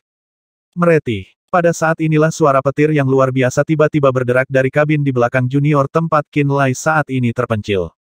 Tatapan semua orang secara naluriah tertarik oleh suara itu. Tian Yu dan yang lainnya yang akan pergi tanpa sadar berhenti ketika mereka mendengar reaksi petir yang tidak biasa dari kabin di belakang mereka. Luo Kexin dari Sekte Artefak Surgawi menghentikan cemoohannya. Dia sedikit mengernyit dan memperhatikan riak petir. Anggota generasi muda datang dengan kereta perang kristal mereka. Orang-orang seperti Luo Chen dan Du Xiangyang langsung naik ke kapal sementara yang lain semua dekat. Zzzz. Helaian listrik datang dari kabin kapal seperti ular yang melingkar. Banyak praktisi bela diri Sekte Terminator telah meninggalkan daerah ini di bawah perintah Nan Zhengtian. Para praktisi bela diri yang tersisa memiliki kultivasi yang cukup tinggi untuk tidak takut dengan arus listrik yang berkeliaran. Banyak orang berjalan keluar dan berkumpul di geladak kapal. Mereka mengamati diam-diam bersama dengan Chu Li dan yang lainnya. Beberapa saat kemudian, benang petir biru yang setebal jari dan panjang 3-5 meter memanjat seluruh kabin seperti tanaman merambat. Listrik saling bergesekan. Beberapa memutar bersama sementara yang lain tampak berkelahi. Itu menakjubkan untuk melihat. Sesekali, gemuruh guntur akan datang dari ruangan itu. Guntur adalah drum yang memukul dada orang dan menyebabkan jantung mereka berdetak lebih cepat. Alis Luo Kexin sedikit berkerut. Jari-jarinya berkedip dengan ritme yang unik. Di jarinya, cincin spasial yang indah memancarkan cahaya roh warna-warni.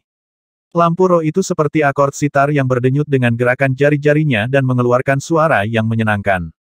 Benang niat jiwa melesat ke ruangan yang dipenuhi kilat itu saat lampu roh berdenyut.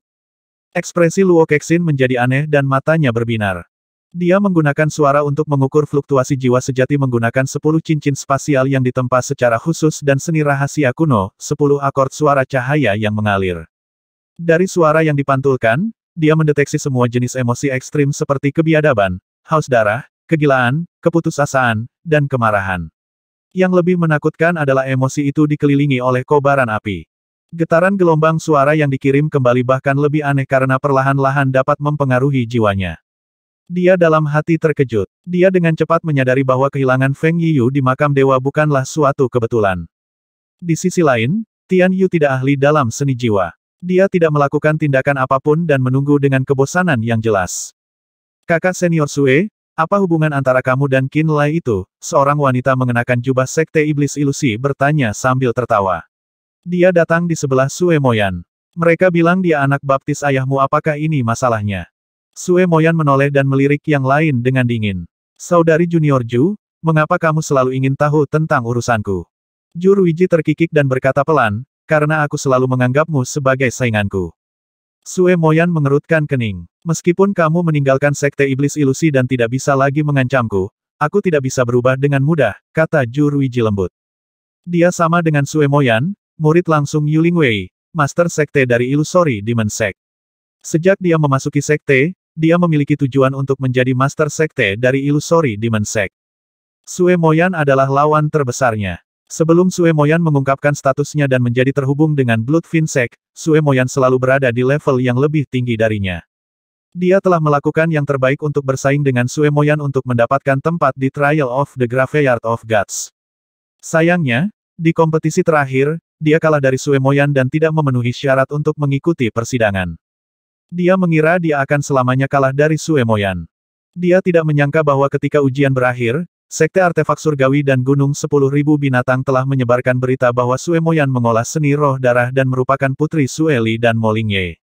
Ju Ruiji segera melihat secercah harapan. Seperti yang diharapkan, tidak lama kemudian, Master Sekte dari Illusory Demon Sect, Yu Lingwei, mengumpulkan para tetua sekte dan mengumumkan identitas Sue Moyan.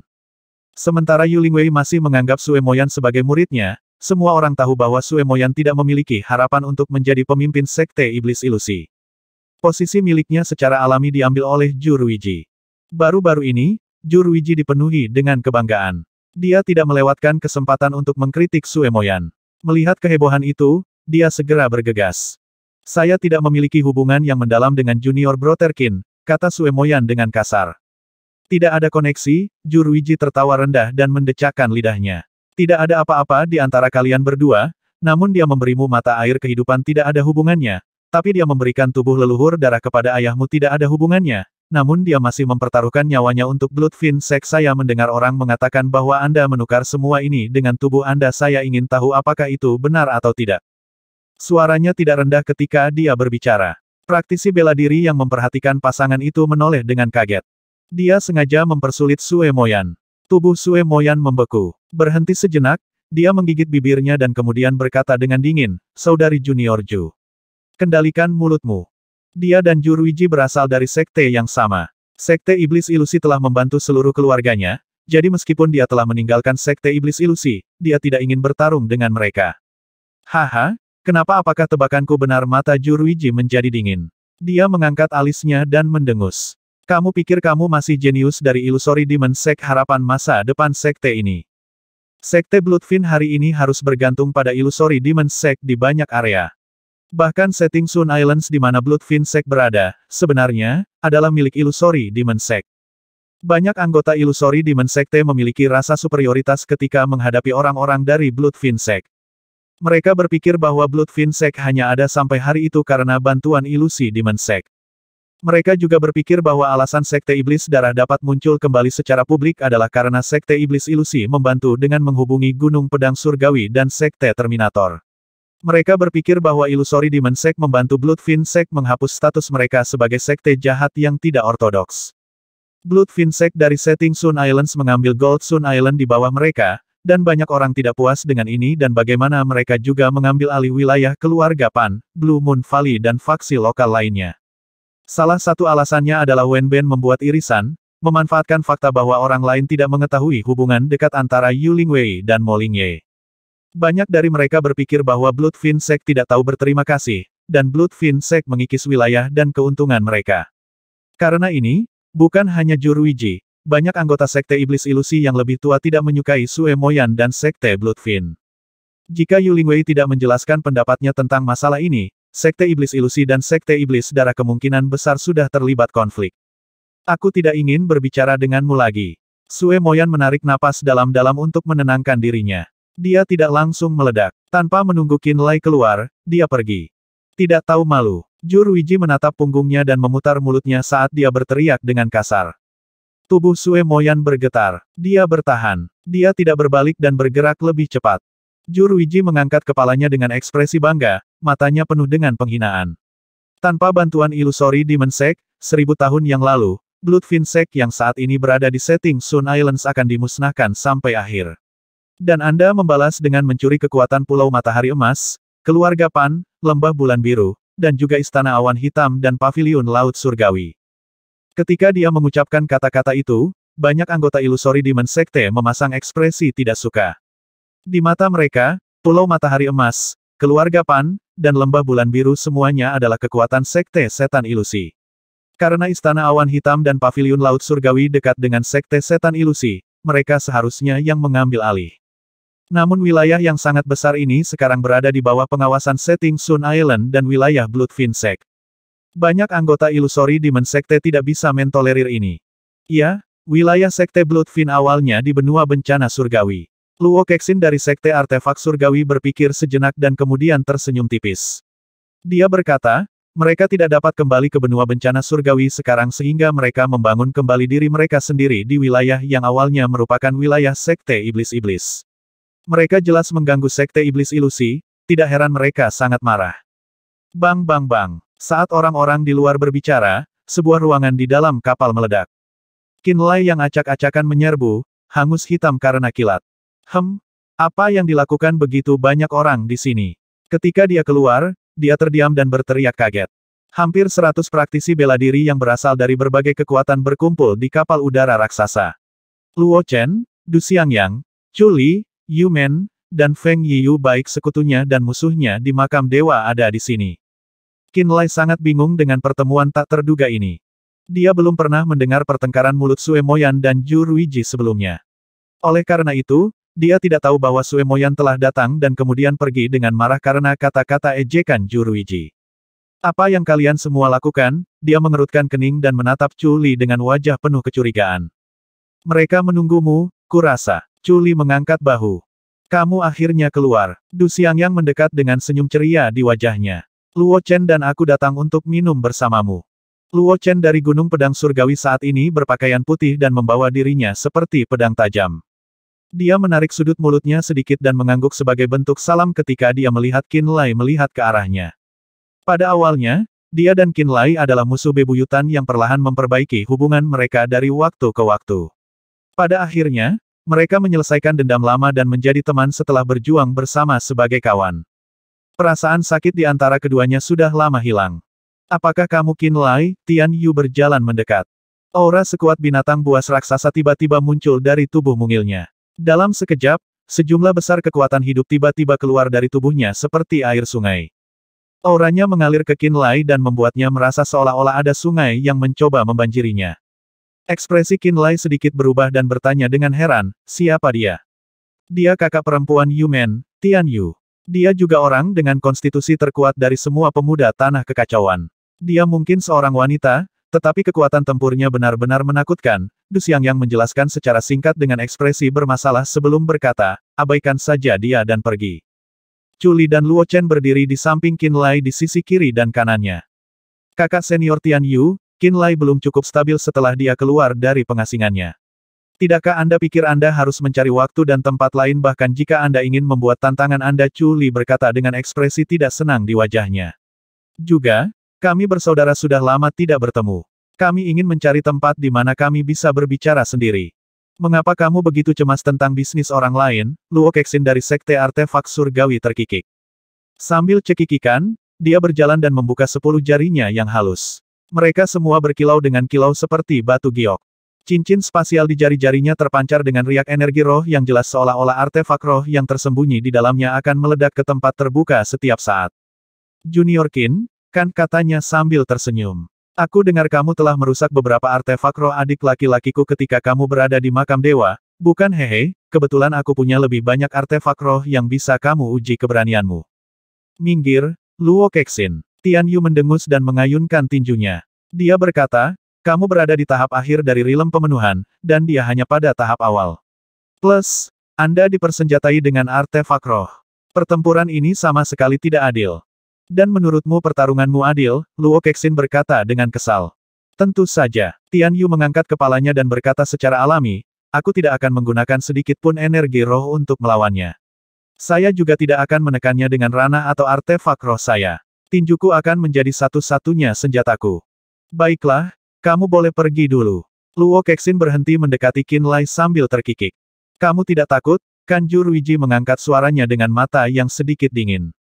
Murid Blood Finsek bukanlah pengecut yang hanya tahu bagaimana bersembunyi di balik punggung ilusori Demon Sekte kita, kan? Dan siapa dia? Qin Lai tampak bingung. Dia Juruiji, adik perempuan Sue Moyan. Kamu tidak tahu bagaimana wanita itu Duxiangyang merendahkan suaranya dan memberitahu Qin Lai tentang konflik verbal antara Juruiji dan Sue Moyan sebelumnya. Dia tampaknya sangat berprasangka buruk terhadap Blood Finsek, dan saya pikir murid ilusori Demon Sect di sekitar kita juga tidak memiliki niat baik terhadap Blood Finsek. Mereka tampaknya berpikir bahwa satu-satunya alasan Blood Finsek bisa bangkit kembali adalah berkat bantuan ilusori Demon Sect. Mereka tampaknya berpikir bahwa Blood Finsek dari setting Sun Islands telah merebut tanah yang seharusnya menjadi milik mereka. Abaikan saja mereka, kata Chuli dengan sungguh-sungguh. Lawan aku. Tian Yu mengundang Qin Lai untuk sebuah tantangan. Di dekatnya, banyak gunung pedang surgawi, sekte setan ilusi, gunung 10.000 binatang, sekte artefak surgawi, dan bahkan murid-murid sekte Terminator berkumpul setelah mendengar keributan itu. Tidak butuh waktu lama sebelum semua jenis artefak roh terbang seperti kereta raksasa, kereta perang, karpet terbang dan sebagainya diparkir di dekat kapal besi hitam raksasa itu. Banyak dari praktisi bela diri dari 5 kekuatan peringkat perak besar ini bosan dan menganggur, jadi mereka mulai berteriak seolah-olah mereka takut bentrokan tidak akan dimulai. Lihat, itu pria yang akhir-akhir ini cukup terkenal bernama Qin Lai. Seseorang menunjuk. Kudengar dia adalah alasan terbesar mengapa para jenius dari semua kekuatan lebih bersinar selama ujian makam dewa. Sepertinya banyak orang yang tidak senang dengan ini. Anak ini memainkan peran besar dalam kebangkitan Blood Finsek dan 2 pertempuran baru-baru ini yang terjadi di setting Sun Islands. Saya mendengar bahwa Forevater Terminator sendiri telah memberi Qin Lai bimbingannya. Mari kita lihat apa yang membuat anak ini begitu istimewa. Untuk sementara waktu, diskusi pribadi meletus di mana-mana di antara para praktisi bela diri. Mereka semua tampak penuh harapan. Qin Lai melihat jumlah praktisi bela diri yang membengkak, Tian Yu, Luo Kexin, Juruiji dan yang lainnya. Perlahan-lahan, wajahnya menunjukkan ekspresi suram. Dia mulai menyadari apa yang terjadi di sini. Kompetisi selalu ada di antara pasukan peringkat perak, dan persaingan antar sekte ini tidak hilang sepenuhnya bahkan pada saat mereka bersatu melawan musuh bersama. Setelah pertempuran Graveyard of Gods dan 2 pertempuran di setting Sun Islands, dia melompat dari seorang anak tanpa nama ke pusat perhatian semua orang. Sebelum dia menyadarinya, ketenarannya telah menyebar jauh dan luas dan menarik perhatian banyak orang. Ada banyak orang yang tahu sedikit tentang dia dan meragukan kekuatannya. Mereka ingin menyaksikan kekuatannya dengan mata kepala sendiri dan tahu apakah rumor itu benar. Beberapa orang berpikir bahwa desas-desus tentang kekuatannya sengaja dibesar-besarkan, jadi mereka ingin menembus kebohongan dan mengungkap kebenaran. Praktisi bela diri dari 5 kekuatan peringkat perak berkumpul di sini. Mereka hanya perlu menyaksikan satu pertempuran untuk mengenali kekuatannya yang sebenarnya dan melihat kebenaran dari masalah ini. Oleh karena itu, ketika orang-orang mendengar bahwa seseorang memberikan tantangan kepada Qin Lai, pria yang namanya terus dilontarkan akhir-akhir ini, mereka mau tidak mau menjadi bersemangat karenanya. Pepatah popularitas membawa masalah, biasanya digunakan untuk menggambarkan situasi seperti ini. Kalau begitu mari kita bersenang-senang. Setelah mengetahui pikiran penonton, Qin Lai tersenyum dan mengangguk pada Tian Yu. Kamu, datang padaku. Aku akan bersikap lunak padamu. Tian Yu jelas menjadi bersemangat. Chuli dan yang lainnya terkejut dengan pergantian peristiwa yang tiba-tiba ini. Qin Lai melambai pada mereka untuk menjauh saat mereka mencoba menghentikannya. Tian Yu tidak bisa lagi menahan diri saat sinar liar muncul di matanya. Dia mengatupkan giginya sebelum segera menyerang Qin Lai. Raungan yang terdengar seperti berasal dari mulut binatang purba meletus di dalam telinga Qin Lai dan semua orang. Itu benar-benar mengaburkan mata mereka untuk sesaat. Tinju pembunuh harimau dan singa. Tian Yu mengepalkan kedua tangannya, tinju kirinya terlihat seperti kepala singa dan tinju kanannya terlihat seperti kepala harimau. Ketika tinju kecilnya terbang ke arah Qin Lai, dia merasa seolah-olah singa yang mengamuk dan harimau yang marah menyerbu ke arahnya dari gunung. Faktanya, auman marah harimau dan singa benar-benar pecah dari dalam tinjunya. Raungan itu begitu sengit sehingga jantung Qin Lai bergetar kuat di dadanya. Wosh wosh wosh. Aura keras dan berdaging meletus dari dalam dua kepalan tangan, mendistorsi dan menghancurkan bahkan udara di sekitarnya. Murid Qin Lai menyusut saat dia membuka dan menutup tangannya dalam sekejap mata untuk menyulap Blood Weeping Ghost Claws. Dia mengayunkan cakarnya ke arah singa dan harimau. Cakar hantu menangis darah dan tinju pembunuh harimau dan singa langsung bentrok satu sama lain puluhan kali. Bang, bang, bang. Luar biasa, kekuatan berat melonjak keluar dari tinju Tian Yu dan menabrak lengan Qin Lai seperti mengamuk gunung dan sungai. Tulang di lengan Qin Lai kesemutan, dan dia pikir dia mendengar suara retakan dari suatu tempat di dalam tulangnya. Bahkan matanya menjadi buta sesaat. Dia tidak punya pilihan selain mundur sejenak dan membuat jarak antara dia dan Tian Yu. Dia meluangkan waktu untuk menyesuaikan kekuatan hidup yang kaya di dalam darah dan dagingnya sendiri. Dikatakan bahwa seni roh darah sekte darah iblis membuat darah dan tubuh marah. Saya melihat bahwa sebenarnya ada sesuatu di balik klaim itu, gumam Tian Yu pada dirinya sendiri tetapi tidak segera mengejar Qin Lai. Matanya tumbuh lebih cerah dan lebih cerah. Retak-retak. Dia menggerakkan lehernya dan merentangkan tangannya. Suara berderak aneh yang terdengar seperti sendi yang digerakkan bergema dari dalam tubuh mungilnya. Ketika orang banyak memusatkan perhatian mereka padanya, mereka terkejut menemukan bahwa tubuh kecilnya tumbuh lebih tinggi sedikit demi sedikit. Itu belum semuanya. Lengannya sebenarnya telah tumbuh cukup panjang untuk menyentuh lututnya ketika diturunkan juga. Tian Yu bergerak lagi. Tinju Afterimage Kera Iblis. Bayangan kera gila tertinggal di belakang Tian Yu saat dia menyerang Qin Lai dengan kecepatan tinggi. Pada pandangan pertama, seolah-olah selusin kera yang begitu kejam menyerbu ke arah Qin Lai dengan cakar terbuka dan gigi terbuka. Qin Lai menarik napas dalam-dalam saat matanya perlahan memerah. Mereka dengan cepat mengambil warna merah darah. Qin Lai mengumpulkan energi dan darahnya. Energi halus dari daging dan darah di titik akupuntur dan pembuluh darahnya secara alami memancarkan bau darah yang kental saat mereka dikumpulkan. Matanya berubah menjadi merah darah dalam sekejap. Suara mendesing. Pilar udara berwarna darah melonjak dari atas kepalanya. Bau darah yang kental bercampur dengan kekuatan hidup yang luar biasa. Auman naga darah. Pilar udara berwarna darah tiba-tiba berubah menjadi naga berdarah. Ini melingkar dan memutar tubuhnya gila-gilaan di atas kepala Qin Lai. Papa, naga berdarah itu menembakkan sinar cahaya berdarah yang menyilaukan dan menghilangkan bayangan kera gila. Ambil ini. Sosok Tian Yu tiba-tiba menjadi jelas sekali lagi saat dia mengayunkan tinju kecilnya ke Qin Lai pada saat yang bersamaan. Itu merobek udara itu sendiri dan langsung menuju dada Qin Lai. Dada Qin Lai dihantam oleh kekuatan yang bergejolak yang terasa seperti arus bawah yang berbahaya. Ledakan. Qin Lai dikirim terbang mundur seperti bola meriam setelah dia ditinju oleh Tian Yu. Jantungnya benar-benar berhenti berdetak untuk waktu yang singkat setelah dia dipukul. Bintang-bintang menutupi matanya saat pertahanan di sekitar pikirannya runtuh. Ada darah di dalam tenggorokannya, tapi itu tersumbat dan tidak bisa dimuntahkan tidak peduli bagaimana dia mencoba. Itu sangat tidak nyaman. Energi kekerasan energi dan darah yang masuk ke tubuhnya terus mengamuk di dalam tubuhnya bahkan setelah beberapa detik berlalu. Pria yang menarik. Tian Yu berseru. Aku tidak mengizinkanmu menggunakan energi rohmu, tahu. Kata-katanya mengejutkan orang banyak untuk sesaat. Qin Lai bernapas perlahan dan mengedarkan Blood Refinement Art terus-menerus, menggunakan energi halus dalam darahnya untuk membatalkan energi yang masih mengamuk di seluruh tubuhnya. Selusin detik kemudian, dia berdiri lagi dengan ekspresi serius yang tak terukur di wajahnya. Di matanya, gadis mungil dari Gunung 10.000 Binatang bernama Tian Yu ini praktis telah berubah menjadi binatang raksasa berbentuk manusia. Tubuhnya tampaknya menyembunyikan banyak binatang raksasa kuno yang memungkinkannya melepaskan semacam kekuatan yang benar-benar dapat membelah gunung dan membelah daratan. Sekarang dia memiliki cukup banyak pengetahuan tentang garis keturunan, dia bisa mengatakan dengan hampir 100% kepastian bahwa gadis itu pasti memiliki garis keturunan binatang purba. Kekuatan garis keturunan telah lama menjadi bagian dari tubuh gadis ini, memberinya sumber kekuatan yang kuat. Ketika dia menggunakan kekuatan garis keturunannya, rasanya seperti dia dirasuki oleh binatang purba. Kekuatan murninya jauh melebihi manusia normal. Apakah kamu menjadi bodoh, Qin Lai? Bahkan Tian Yu sendiri berpikir bahwa ini akan menjadi pertarungan yang adil hanya jika kamu menggunakan semua kekuatanmu untuk melawannya. Teriak Du Xiangyang. Kamu tidak bisa berpikir untuk melawan seseorang dengan garis keturunan binatang raksasa dengan kekuatan murni, kan kalau begitu kamu tidak bodoh, hanya benar-benar gila. Banyak penonton mengenakan ekspresi pengertian di wajah mereka.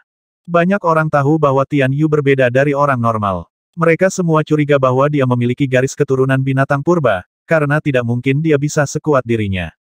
Mereka semua berpikir bahwa pertarungan itu adil hanya jika Qin Lai menggunakan seluruh kekuatannya untuk melawan Tian Yu. Untuk hiburan mereka, Qin Lai sebenarnya tidak menggunakan energi roh sama sekali. Sebaliknya, dia menggunakan energi halus dalam darah dan dagingnya dan melawan Tian Yu dengan kekuatan murni juga. Dia benar. Tian Yu berjalan mendekat dan berkata dengan serius, pertarungan kita hanya adil jika kamu menggunakan semua kekuatanmu. Aku tidak berharap dia sedikit bodoh. Luo Kexin dari Sekte Artefak Surgawi tertawa pelan sambil menggelengkan kepalanya. Seperti yang kupikirkan, rumor sebenarnya hanyalah rumor. Ju Ruiji melengkungkan bibirnya dan mengejek, seseorang benar-benar berpikir bahwa orang ini adalah orang yang menyelamatkan Sekte Bloodfin berkali-kali. Bagaimana mungkin seseorang seperti dia bisa banyak membantu Bloodfin Sekhav? Kami adalah orang-orang yang bergantung pada Sekte Bloodfin. Praktisi bela diri ilusori Demon Sekte menggemakan sentimennya dengan anggukan. Para penonton dari pasukan lain juga mengungkapkan pandangan yang bijaksana dan curiga bahwa rumor tersebut telah melebih-lebihkan efek Qin Lai yang sama. Aku akan menjadi serius selama seranganku berikutnya. Sebaiknya kamu bersiap-siap, kata Tian Yu lagi. Jika kamu masih menolak untuk menggunakan energi rohmu, maka kamu akan segera terluka parah. Baik, Qin Lai menarik napas dalam-dalam. Suara mendesing. Tian Yu bergerak, dan dia benar-benar melompat beberapa meter di tanah, menutup celah di antara mereka seperti burung phoenix. Menemaninya adalah riak kekuatan garis keturunan yang jelas. Awo, mengaum, aduh, raungan beberapa binatang raksasa benar-benar bergema dari dalam tubuhnya. Itu sangat keras sehingga telinga Qin Lai menjadi tuli sementara. Gelombang energi dan darah yang dahsyat mengalir keluar dari meridian Tian Yu. Bayangan banyak binatang raksasa mulai terbentuk menggunakan energi dan darah Tian Yu. Gambar binatang yang sangat hidup muncul di belakang Tian Yu dan meraung, tampak sangat kejam, ganas, atau marah. Tinju 100 binatang. Tinju yang diselimuti oleh kekuatan yang memberinya ukuran perisai melingkar bergabung dengan binatang raksasa dan menghujani Qin Lai seperti batu raksasa. Aura binatang purba begitu menyesakkan sehingga bahkan jiwa sejati Qin Lai berteriak dalam bahaya. Seolah-olah itu bisa merasakan kematian tepat di tikungan. Qin Lai tiba-tiba mendongak. Jauh di dalam pupilnya, energi berkobar yang terasa seperti gunung berapi yang meletus tiba-tiba menyebar ke sekitarnya. Garis keturunannya mendidih, tetapi dia memastikan bahwa karakter Dewa Api kecil tidak akan menari di udara. Darah mendidih di dalam tubuhnya seperti lava dan melepaskan kekuatan dahsyat yang mampu membakar dunia. Itu adalah kekuatan yang diberikan kepada tubuhnya oleh garis keturunannya. Dia mengayunkan tinjunya ke udara. Pakaian di lengannya terbakar abis, memperlihatkan apa yang tampak seperti sepasang besi panas merah. Ketika dia meninju ke arah Tian Yu, seolah-olah lava cair dikeluarkan dari kawah gunung berapi yang menjadi tinjunya. Ledakan. Tetesan lava yang tak terhitung jumlahnya tersebar ke sekitarnya. Binatang purba yang terdiri dari energi tinju Tian Yu terbakar abis begitu mereka menyentuhnya. Energi garis keturunan halus yang ditanamkan Tian Yu ke dalam tinjunya terbakar habis-habisan begitu menyentuh tinju Qin Lai yang seperti lava. Percikan itu seperti kunang-kunang yang tiba-tiba muncul di antara Qin Lai dan Tian Yu. Tian Yu langsung berteriak kesakitan saat percikan api mendarat di tubuhnya. Lubang berdarah tiba-tiba muncul di tubuh mungilnya. Ekspresi Yumen tiba-tiba berubah menjadi lebih buruk. Praktisi bela diri Gunung 10.000 binatang berseru dan bergegas menghampirinya. Mereka buru-buru mendukung Tian Yu dan membawanya kembali ke kamp Gunung 10.000 binatang segera. Mereka memperhatikan bahwa percikan di tubuh Tian Yu telah memasuki darahnya. Lebih buruk lagi, mereka masih menyala. Itu seperti nyala api tidak akan pernah menjadi gelap. Yumen memelototi Qin Lai tapi tidak melontarkan komentar pedas. Dia buru-buru mencari Qi Yang, yang saat ini sedang berbicara dengan Forevator Terminator dan pemimpin lainnya untuk merawat Tian Yu. Setiap praktisi bela diri 10.000 Beast Mountain tiba-tiba keluar dari area tersebut. Orang-orang yang tersisa tiba-tiba terdiam. Mereka tampak benar-benar bingung ketika mereka menatap Qin Lai sekali lagi. Mereka bahkan tidak mengerti apa yang baru saja terjadi. Ini termasuk Chuli, Du Xiangyang, dan teman-temannya yang lain. Ekspresi mereka sama anehnya dengan yang bisa dibayangkan. Apakah kamu mengolah seni roh api dalam 2 tahun terakhir? Du Xiangyang bertanya dengan tidak percaya. Kamu berhasil mengolah seni roh api ke tingkat ini dalam waktu 2 tahun, Chuli jelas tidak percaya kata-katanya sendiri. Secara alami, para penonton lainnya hanya lebih aneh dengan hasil ini. Ketika mereka melihat Qin Lai, seolah-olah mereka sedang menatap monster di kulit manusia. Luo Kexin dari Sekte Artefak Surgawi juga mengerutkan kening dalam-dalam. Dia tidak meminta Qin Lai untuk berkelahi setelah pertempuran Tian Yu. Semua orang terdiam dan berusaha mencari tahu apa yang sebenarnya terjadi. Namun, Juruiji dari Illusory Demon Sekte tidak bisa menahan diri untuk tidak mengejek Qin Lai lagi. Ini mungkin racun api yang jahat, bukan? Qin Lai sudah lama menenangkan kekuatan garis keturunan di tubuhnya, jadi tidak ada jejak panas yang bisa ditemukan di tubuhnya sama sekali. Lengannya juga telah kembali normal, dan tidak ada yang aneh yang bisa dilihat darinya sama sekali. Dia berkata kepada Chuli, ayo pergi. Chuli sama bingungnya dengan orang lain, tapi dia juga tahu bahwa ini bukan tempat yang tepat untuk berbicara. Dia mengangguk, ikuti aku. Du Xiangyang dan Luo Chen sudah bersiap-siap untuk pergi. Tunggu sebentar, Juruiji berteriak keras. Qin Lai mengerutkan kening dan berbalik dengan ekspresi muram, bertanya, apa masalahmu? Saya mendengar dari Bloodfin Sect bahwa Anda adalah penguasa pulau dari Flaming Sun Island. Juruiji mengangkat kepalanya sedikit dan bertanya dengan nada atasan. Qin Lai tidak senang dengan sikapnya, tapi tetap saja dia mengangguk dan menjawab, saya. Kamu akan memberitahu para pengrajin Pulau Grey untuk mengirimkan semua bom mendalam berkobar yang mereka sempurnakan akhir-akhir ini ke Sekte Iblis Ilusi. Juruiji mendengus dingin. Selama sebulan terakhir, sebagian besar bom mendalam di Pulau Grey tidak dikirimkan kepada kami. Apakah Anda meremehkan kemampuan finansial kami? Qin Lai mencibir, adalah hak kami untuk menjual bom mendalam berkobar yang disempurnakan di Pulau Abu-Abu kepada siapapun yang kami inginkan. Anda tidak dalam posisi untuk memaksakan pembelian. Belum lama ini, dia mengirim pesan ke Pulau Grey untuk mengirimkan sejumlah bom mendalam yang berkobar ke Sekte Terminator karena invasi ras surga Gold. Secara alami, jumlah bom mendalam berkobar yang dikirimkan ke Illusory Demon Sect telah berkurang sebagai hasilnya. Illusory Demon Sect sudah membeli Blazing Profound Bomb dengan harga lebih rendah dari kekuatan lain. Setiap bom mendalam berkobar yang mereka beli praktis adalah penipuan. Fakta bahwa jumlah bom mendalam berkobar yang dikirimkan ke Sekte Setan Ilusi tiba-tiba berkurang membuat banyak praktisi bela diri Sekte Setan Ilusi kesal. Kebetulan Juruiji adalah orang yang bertanggung jawab atas pembelian tersebut, dan Qin Lai adalah penyebab utama di balik penurunan tersebut. Tentu saja, dia tidak membiarkannya begitu saja. Sekte Iblis Ilusi diberikan hak pertama untuk bom mendalam yang berkobar adalah pemahaman bersama yang kami dan Sekte Bloodfin miliki. Mengapa lagi menurut Anda diizinkan untuk tetap menjadi otoritas atas Kepulauan Matahari Terbenam? Hak pertama pergi ke Illusory Demon Sect, katamu saling pengertian dengan Bloodfin Sect, katamu Qin Lai tersenyum. Mengapa kamu tidak mencari tahu hubungan antara Setting Sun Islands dan Bloodfin Sect terlebih dahulu sebelum kamu mengatakan apa-apa?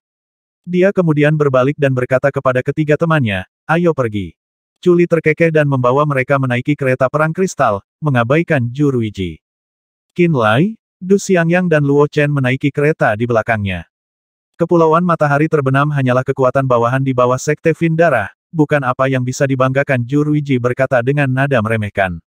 Selama kamu masih orang yang bertanggung jawab untuk membeli bom mendalam yang berkobar, Pulau Abu-Abu tidak akan menjual satu pun artefak roh ke Sekte Iblis Ilusi. Qin Lai melemparkan kata-kata terakhir ini. Kereta perang kristal Chuli terbang ke langit. Juruiji dan praktisi bela diri Sekte Iblis Ilusi semuanya memasang wajah muram. Jelas bahwa mereka benar-benar marah. Anak bodoh. Juruiji menoleh dan pergi juga. Luo Kexin dan Feng Yiyu dari Sekte Artefak Surgawi tidak meminta untuk menantang Qin Lai meskipun dia akan meninggalkan daerah itu. Kakak senior Feng Yiyu tampak sedikit heran. Ada yang aneh dengan anak itu. Luo Kexin mengerutkan kening. Tidak perlu terburu-buru. Mari kita tunggu dan lihat untuk saat ini. Rupanya, Feng Yiyu sangat patuh di hadapan kakak perempuannya. Dia mengangguk mengerti dan tidak mengorek lebih jauh. Apa Tian Yu terluka di tempat pertemuan? Qi yang melompat berdiri begitu dia mendengar hal ini. Tuan Gunung dari Gunung 10.000 binatang buru-buru mengucapkan selamat tinggal kepada Nan Zhengtian dan kepala lainnya dan meninggalkan tempat kejadian. Tidak butuh waktu lama sebelum Qi Yang dan beberapa pria tua yang tampak kuyu dengan kalung tulang hewan tergantung di leher mereka dan kulit binatang yang menempel di bahu mereka muncul di artefak roh terbang yang berbentuk seperti binatang purba milik 10.000 binatang. Gunung. Mereka dengan cepat tiba di sebuah menara kecil tradisional yang dibangun dari tulang binatang. Tian Yu saat ini sedang berbaring di atas ranjang batu giok putih yang dingin. Lubang berdarah seukuran jari di tubuhnya mengalir dengan aroma lava dan belerang. Aku baik-baik saja, kata Tian Yu dengan gigi terkatup dan wajah pucat. Saya terciprat oleh semacam api. Ini mematikan, dan mengandung daya pembakaran yang luar biasa. Rasanya seperti tidak akan pernah pudar kecuali kehabisan energi. Yumen dan banyak praktisi bela diri Gunung 10.000 binatang lainnya tampak serius ketika mereka mendengar ini. Biarkan aku melihatnya. Qi Yang berjalan mendekat. Dia menekan jari ke salah satu luka berdarah di tubuh Tian Yu. Zez. Sebuah percikan kecil muncul dari luka berdarah. Api mengerikan yang keluar dari lukanya menyebabkan Qi Yang menjadi pucat ketakutan. Dia menutup matanya dan memeriksa lukanya dengan hati-hati.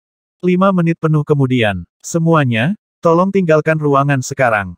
Qi Yang membuka matanya dengan cemberut dan berteriak. Tuan, Yumen berteriak. Kamu juga, Yumen. Qi Yang berseru dengan serius. Kerumunan dengan patuh meninggalkan ruangan setelah beberapa saat terkejut. Ini termasuk Yumen. Katakan padaku apa yang kamu rasakan saat terakhir kali bentrok dengan Qin Lai. Saya ingin tahu segalanya, perintah Qi Yang. Saat aku menggunakan kekuatan garis keturunanku dan meninjunya dengan tinju 100 binatang, lengannya berubah menjadi merah seperti besi panas. Aura vulkanik mengerikan yang mereka keluarkan, membuatku merasa takut secara naluriah. Tian Yu berpikir sejenak sebelum menjelaskan apa yang terjadi kemudian dengan hati-hati. Ketika tinju 100 binatang menyentuh tinjunya, kekuatan yang lahir dari garis keturunanku langsung terbakar menjadi ketiadaan. Karena saya kehabisan kekuatan garis keturunan, saya tidak dapat mengatur serangan lain. Selain itu, saya tidak bisa memadamkan api setelah saya tersentuh oleh percikan api itu. Kekuatan garis keturunanmu dibakar oleh api itu, Qi Yang tampak terkejut. Tian Yu mengangguk dengan serius. Qi Yang tiba-tiba terdiam. Beberapa saat kemudian, dia berkata dengan muram, saya mengerti. Tuan, pertarungan di antara kita adalah pertarungan yang adil. Akulah yang mengizinkannya menggunakan energi roh. Ini salahku sendiri karena ceroboh selama duel, jelas Tian Yu. Tidak, kamu tidak ceroboh, dan dia tidak menggunakan energi roh. Qi Yang menggelengkan kepalanya. Ah, Tian Yu berseru kaget. Baiklah, aku sudah memeriksa lukamu, dan kurasa tidak serius. Garis keturunan Anda istimewa, dan kecepatan pemulihan Anda 10 kali lebih cepat daripada orang normal. Anda harus pulih dalam waktu singkat, Qi Yang menghiburnya sedikit sebelum berpikir sejenak. Cobalah untuk tidak terlalu banyak bicara tentang pertarunganmu dengan Qin Lai. Juga, cobalah untuk tidak membela Yumen lagi. Saya tidak mencoba membela Yumen. Saya hanya ingin menemukan lawan untuk diri saya sendiri, balas Tian Yu. Baiklah, aku mengerti. Qi Yang tersenyum. Aku akan pergi. Setelah dia mengatakan itu, dia meninggalkan ruangan dan memberikan beberapa instruksi kepada para tetua yang menemaninya. Kemudian, dia mencari Forevator Terminator pada malam hari sendirian. Monster tuanan, darah macam apa yang mengalir di pembuluh darah bocah itu? Qi Yang segera memecahkan kebekuan dengan pertanyaan jujur. Garis keturunan Tian Yu dari binatang kuno memberinya kekuatan yang luar biasa dan kemampuan untuk mengeksekusi semua keterampilan Gunung 10.000 binatang dengan sempurna. Dia juga mampu memanggil jiwa-jiwa binatang dengan garis keturunannya untuk melindungi dirinya sendiri. Dia hampir tidak pernah menderita kerugian di tangan rekan-rekannya di tanah kekacauan, dan bahkan jika dia melakukannya, itu selalu karena ranah kultivasinya tidak mencukupi. Dia tidak pernah kalah dalam hal konstitusi fisik. Qi Yang berkata dengan sungguh-sungguh, kekuatan yang digunakan Qin Lai untuk menyakiti Tian Yu bukanlah energi roh atau energi roh darah. Itu juga merupakan kekuatan garis keturunan. Jadi dia terluka. Bagaimana dengan itu? Forevator Terminator tampak sama sekali tidak peduli. Itu adalah pertarungan antara junior. Apakah Anda benar-benar harus menghadapi saya tentang hal itu? Saya tidak mencoba membela Tian Yu. Saya ingin tahu garis keturunan seperti apa yang dimiliki Qin Lai, jelas Qi Yang. Nan Zhengtian menjadi tidak sabar, aku tidak peduli dengan rasa ingin tahumu. Monster tuanan, Anda harus tahu bahwa saya pernah meninggalkan tanah kekacauan dan berkelana ke dunia tambahan jutaan dan jutaan mil jauhnya, kan? Ekspresi Qi Yang perlahan berubah serius. Terus, Nan Zhengtian mengerutkan kening. Tian Yu dibawa kembali dari dunia itu. Qi yang menambahkan. Nan Zhengtian akhirnya tampak sedikit tertarik dengan percakapan itu dan duduk dengan benar. Dia memberi isyarat agar Qi yang melanjutkan. Di tempat itu, ada banyak manusia yang memiliki kekuatan garis keturunan seperti Tian Yu. Qi yang menarik napas dalam-dalam sebelum melanjutkan dengan nada berat, faktanya, manusia di dunia itu telah menemukan segala macam cara untuk menggabungkan garis keturunan ras kuno yang kuat ke dalam ras mereka sendiri dan mewariskannya ke generasi berikutnya. Ada banyak kekuatan kuat di tempat itu, mereka semua adalah kekuatan peringkat emas. Mereka berperang melawan alam luar dan menguasai dunia tambahan, dan mereka mencuri garis keturunan banyak ahli kuno melalui pernikahan. Oleh karena itu, keturunan mereka memiliki garis keturunan yang kuat sejak lahir. Metode ini memungkinkan keturunan mereka untuk naik lebih jauh ke alam dan lolos dari cacat alami konstitusi lemah yang ada pada semua manusia. Itu memberi keturunan mereka kekuatan binatang buas dan naga raksasa saat mereka masih anak-anak. Alasan ada banyak praktisi bela diri yang melampaui alam abadi di tempat itu adalah karena mereka terus berevolusi melalui reproduksi dengan para ahli kuno. Mereka secara bertahap memperbaiki kekurangan mereka dan menyempurnakan garis keturunan mereka, memungkinkan keturunan mereka untuk mendapatkan bakat yang lebih menakutkan dan lebih sempurna. Kekuatan garis keturunan adalah sesuatu yang hanya dimiliki oleh para ahli kuno. Ras manusia tidak pernah memiliki hal seperti itu. Ras manusia memiliki rentang hidup alami yang pendek, dan kekuatan hidup serta konstitusi fisik kita puluhan kali di belakang para ahli kuno. Ini juga merupakan batas alami dari kultivasi kami. Keuntungan kami adalah kami bereproduksi dengan cepat. Waktu antara inseminasi dan kelahiran sangat singkat. Keuntungan kami yang lain adalah kami dapat mengolah semua atribut energi roh. Tidak seperti ras kuno, yang secara alami terbatas pada spektrum kekuatan tertentu, kita bahkan dapat mengolah kekuatan yang mereka miliki. Kami pandai menggabungkan kekuatan, dan darah kami bahkan dapat mengakomodasi garis keturunan ras kuno. Di tempat itu, jenis kita secara bertahap menghapus kelemahan manusia dari garis keturunan melalui pernikahan dengan para ahli kuno. Mereka menyerap kekuatan garis keturunan ahli kuno dan tumbuh semakin kuat. Ada banyak orang seperti Tian Yu di tempat itu. Mereka menempatkan kekuatan garis keturunan pada kedudukan yang sama sebagai energi roh dan memperlakukannya sebagai bagian inti dari kekuatan mereka. Mereka bekerja keras untuk mencari tahu rahasia kultivasi garis keturunan. Itulah sumber kekuatan mereka, dan mengapa mereka melampaui kita semua. Ketika Qi yang akhirnya selesai, Nan Zhengtian jatuh ke dalam keheningan yang panjang dan merenung. Lama kemudian, Nan Zhengtian bergumam, kamu mengatakan, bahwa mereka melampaui kita sejak mereka lahir. Selain itu, keturunan mereka ditakdirkan untuk melampaui pendahulu mereka saat pemahaman dan pengetahuan mereka tentang garis keturunan tumbuh. Qi yang berkata dengan tegas. Garis keturunan macam apa yang mereka peroleh? Nan Zhengtian bertanya lagi. Mereka memiliki garis keturunan ras naga raksasa, ras binatang kuno, ras asura, ras yaksa, ras kayu dan banyak lagi ras yang lebih kuat di zaman kuno. Ketika mereka mengarahkan pandangan mereka pada ras dengan garis keturunan khusus, mereka akan mencoba untuk terhubung dengan mereka melalui pernikahan, atau menangkap seorang wanita dari ras target. Kemudian, mereka akan menggunakan beberapa metode misterius untuk mencuri garis keturunan pihak lain, sehingga keturunan mereka akan lahir dengan garis keturunan khusus ini. Begitulah keturunan mereka terlahir kuat, kata Qi Yang. Apa yang kamu coba katakan? Nan Zhengtian menatap Qi Yang setelah beberapa saat hening. Mungkin kita bisa mencoba hal yang sama seperti yang mereka lakukan. Mata Qi Yang berbinar. Jika kita bisa menggabungkan garis keturunan para ahli kuno menjadi milik kita sendiri, maka keturunan tanah kekacauan akan lahir dengan kekuatan dan bakat alami yang melebihi manusia biasa juga. Jika kita berhasil, maka beberapa keturunan kita akan memiliki peluang lebih tinggi untuk menembus ke alam void, dan kita akan mewujudkan impian untuk menciptakan kekuatan peringkat emas di tanah kekacauan.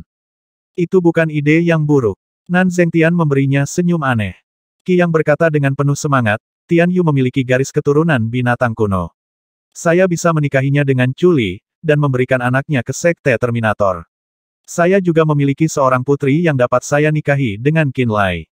Anak yang mereka lahirkan akan dibesarkan oleh gunung 10.000 binatang. Bagaimana menurutmu? Mengapa tidak menikahi Qin Lai dan Tian Yu? Nan Zhengtian bertanya dengan bingung. Sangat sulit bagi garis keturunan dari berbagai ras kuno untuk bersatu. Itulah yang saya pelajari dari tempat itu, lanjut Qi Yang menjelaskan. Keturunan lebih mungkin dihasilkan ketika garis keturunan ras kuno dan ras manusia digabungkan.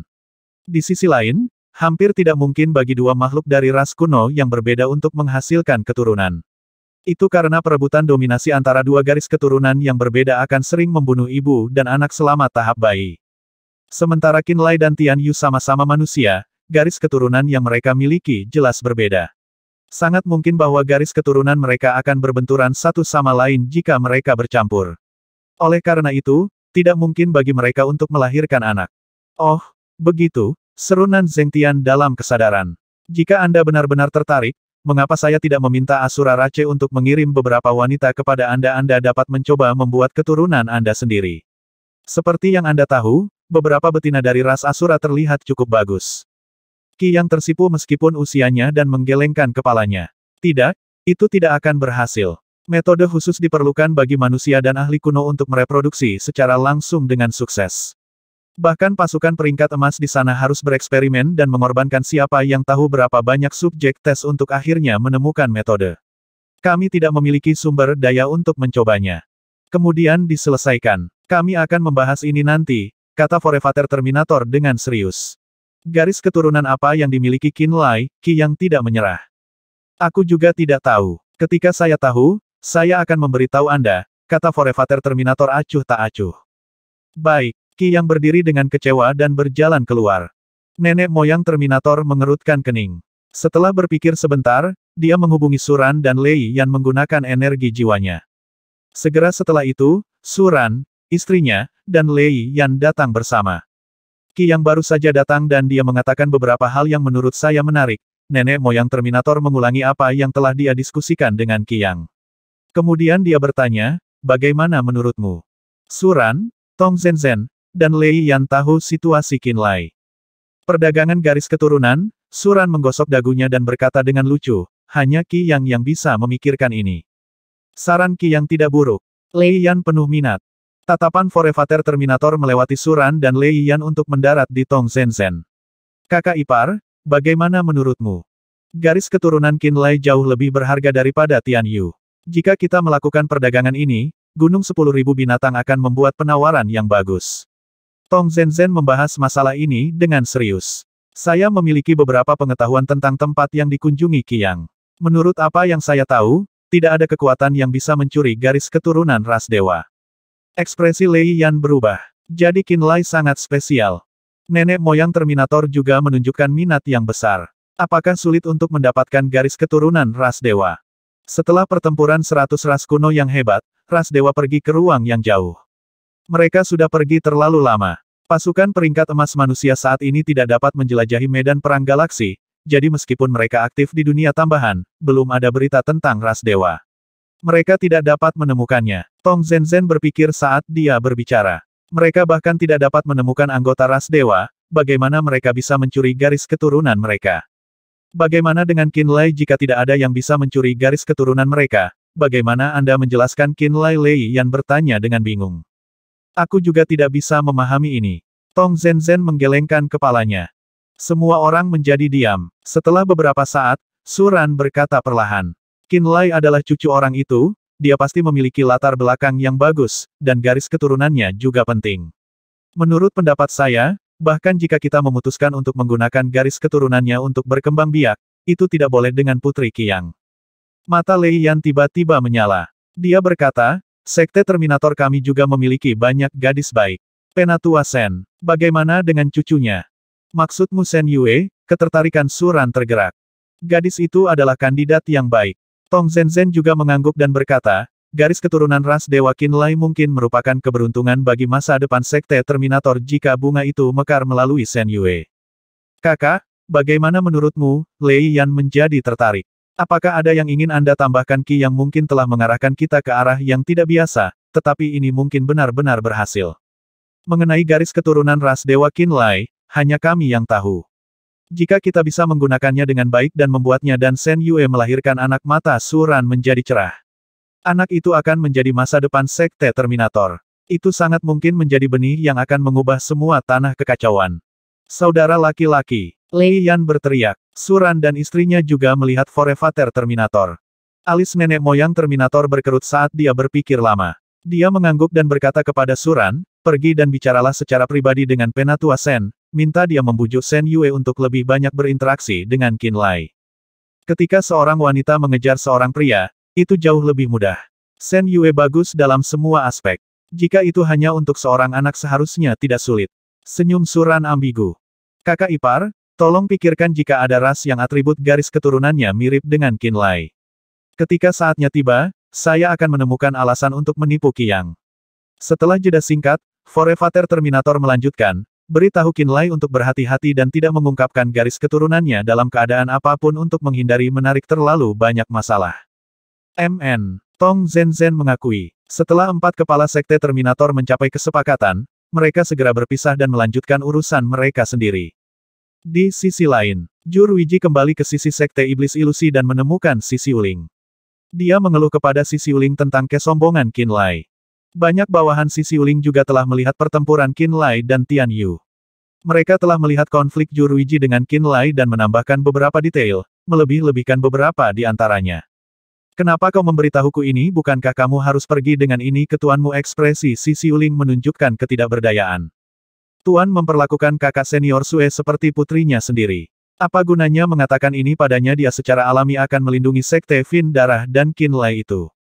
Jur Wiji memasang wajah putus asa. Bibi senior, kita tidak bisa terus seperti ini. Banyak orang di sekte memiliki keraguan tentang sekte iblis darah, saya bukan satu-satunya. Sebelum ini, kita bisa mendapatkan perbedaan harga dengan membeli bom mendalam berkobar dan menjualnya ke faksi lain, sehingga orang-orang di sekte bersedia untuk mentolerir sekte Bloodfin. Sekarang, manfaat ini telah diambil dari kami. Mengapa kita harus mentolerir Bloodfin Sect dan membiarkan mereka melakukan apapun yang mereka inginkan? Sisi Uling menghela nafas dalam dan berkata, apa yang kamu ingin aku lakukan? Dia tahu bahwa beberapa orang di sekte tidak puas dengan Bloodfin Sect. Dia tahu bahwa konflik akan terjadi cepat atau lambat. Dia tidak menyangka hal itu akan terjadi secepat ini. Pada kenyataannya, dia tidak tahu mengapa Yu Lingwei merawat sekte setan darah dan memberikan banyak manfaat yang seharusnya dimiliki oleh sekte setan ilusi ke sekte setan darah. Dia sebenarnya memiliki beberapa keberatan juga. Kurasa kita harus memberi pelajaran pada Bloodfin Sect dan Grey Island. Jur Wiji berkata dengan dingin. Apa yang kau bicarakan? Sisi Uling mengerutkan kening.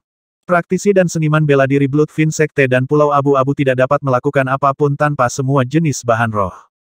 Jur Wiji mendengus dan berkata, tahun lalu, mereka selalu membeli dari Illusory Demon Sect, memperdagangkan batu roh untuk semua jenis bahan roh untuk mempertahankan produksi bom mendalam yang berkobar secara konstan dan meningkatkan wilayah mereka.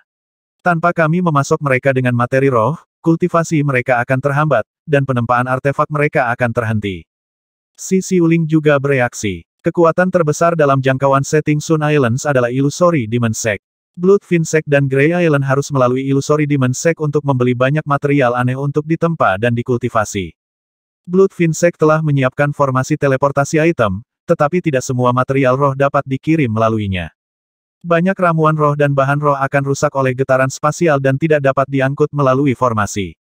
Juga, untuk material dalam jumlah besar, dibutuhkan terlalu banyak batu roh untuk melewatinya melalui formasi teleportasi item. Itu akan menjadi tidak efisien. Formasi teleportasi item kecil Bloodfin Sect tidak dapat memberikan banyak bantuan kepada Bloodfin Sect dan Grey Island bahkan jika itu terus bekerja.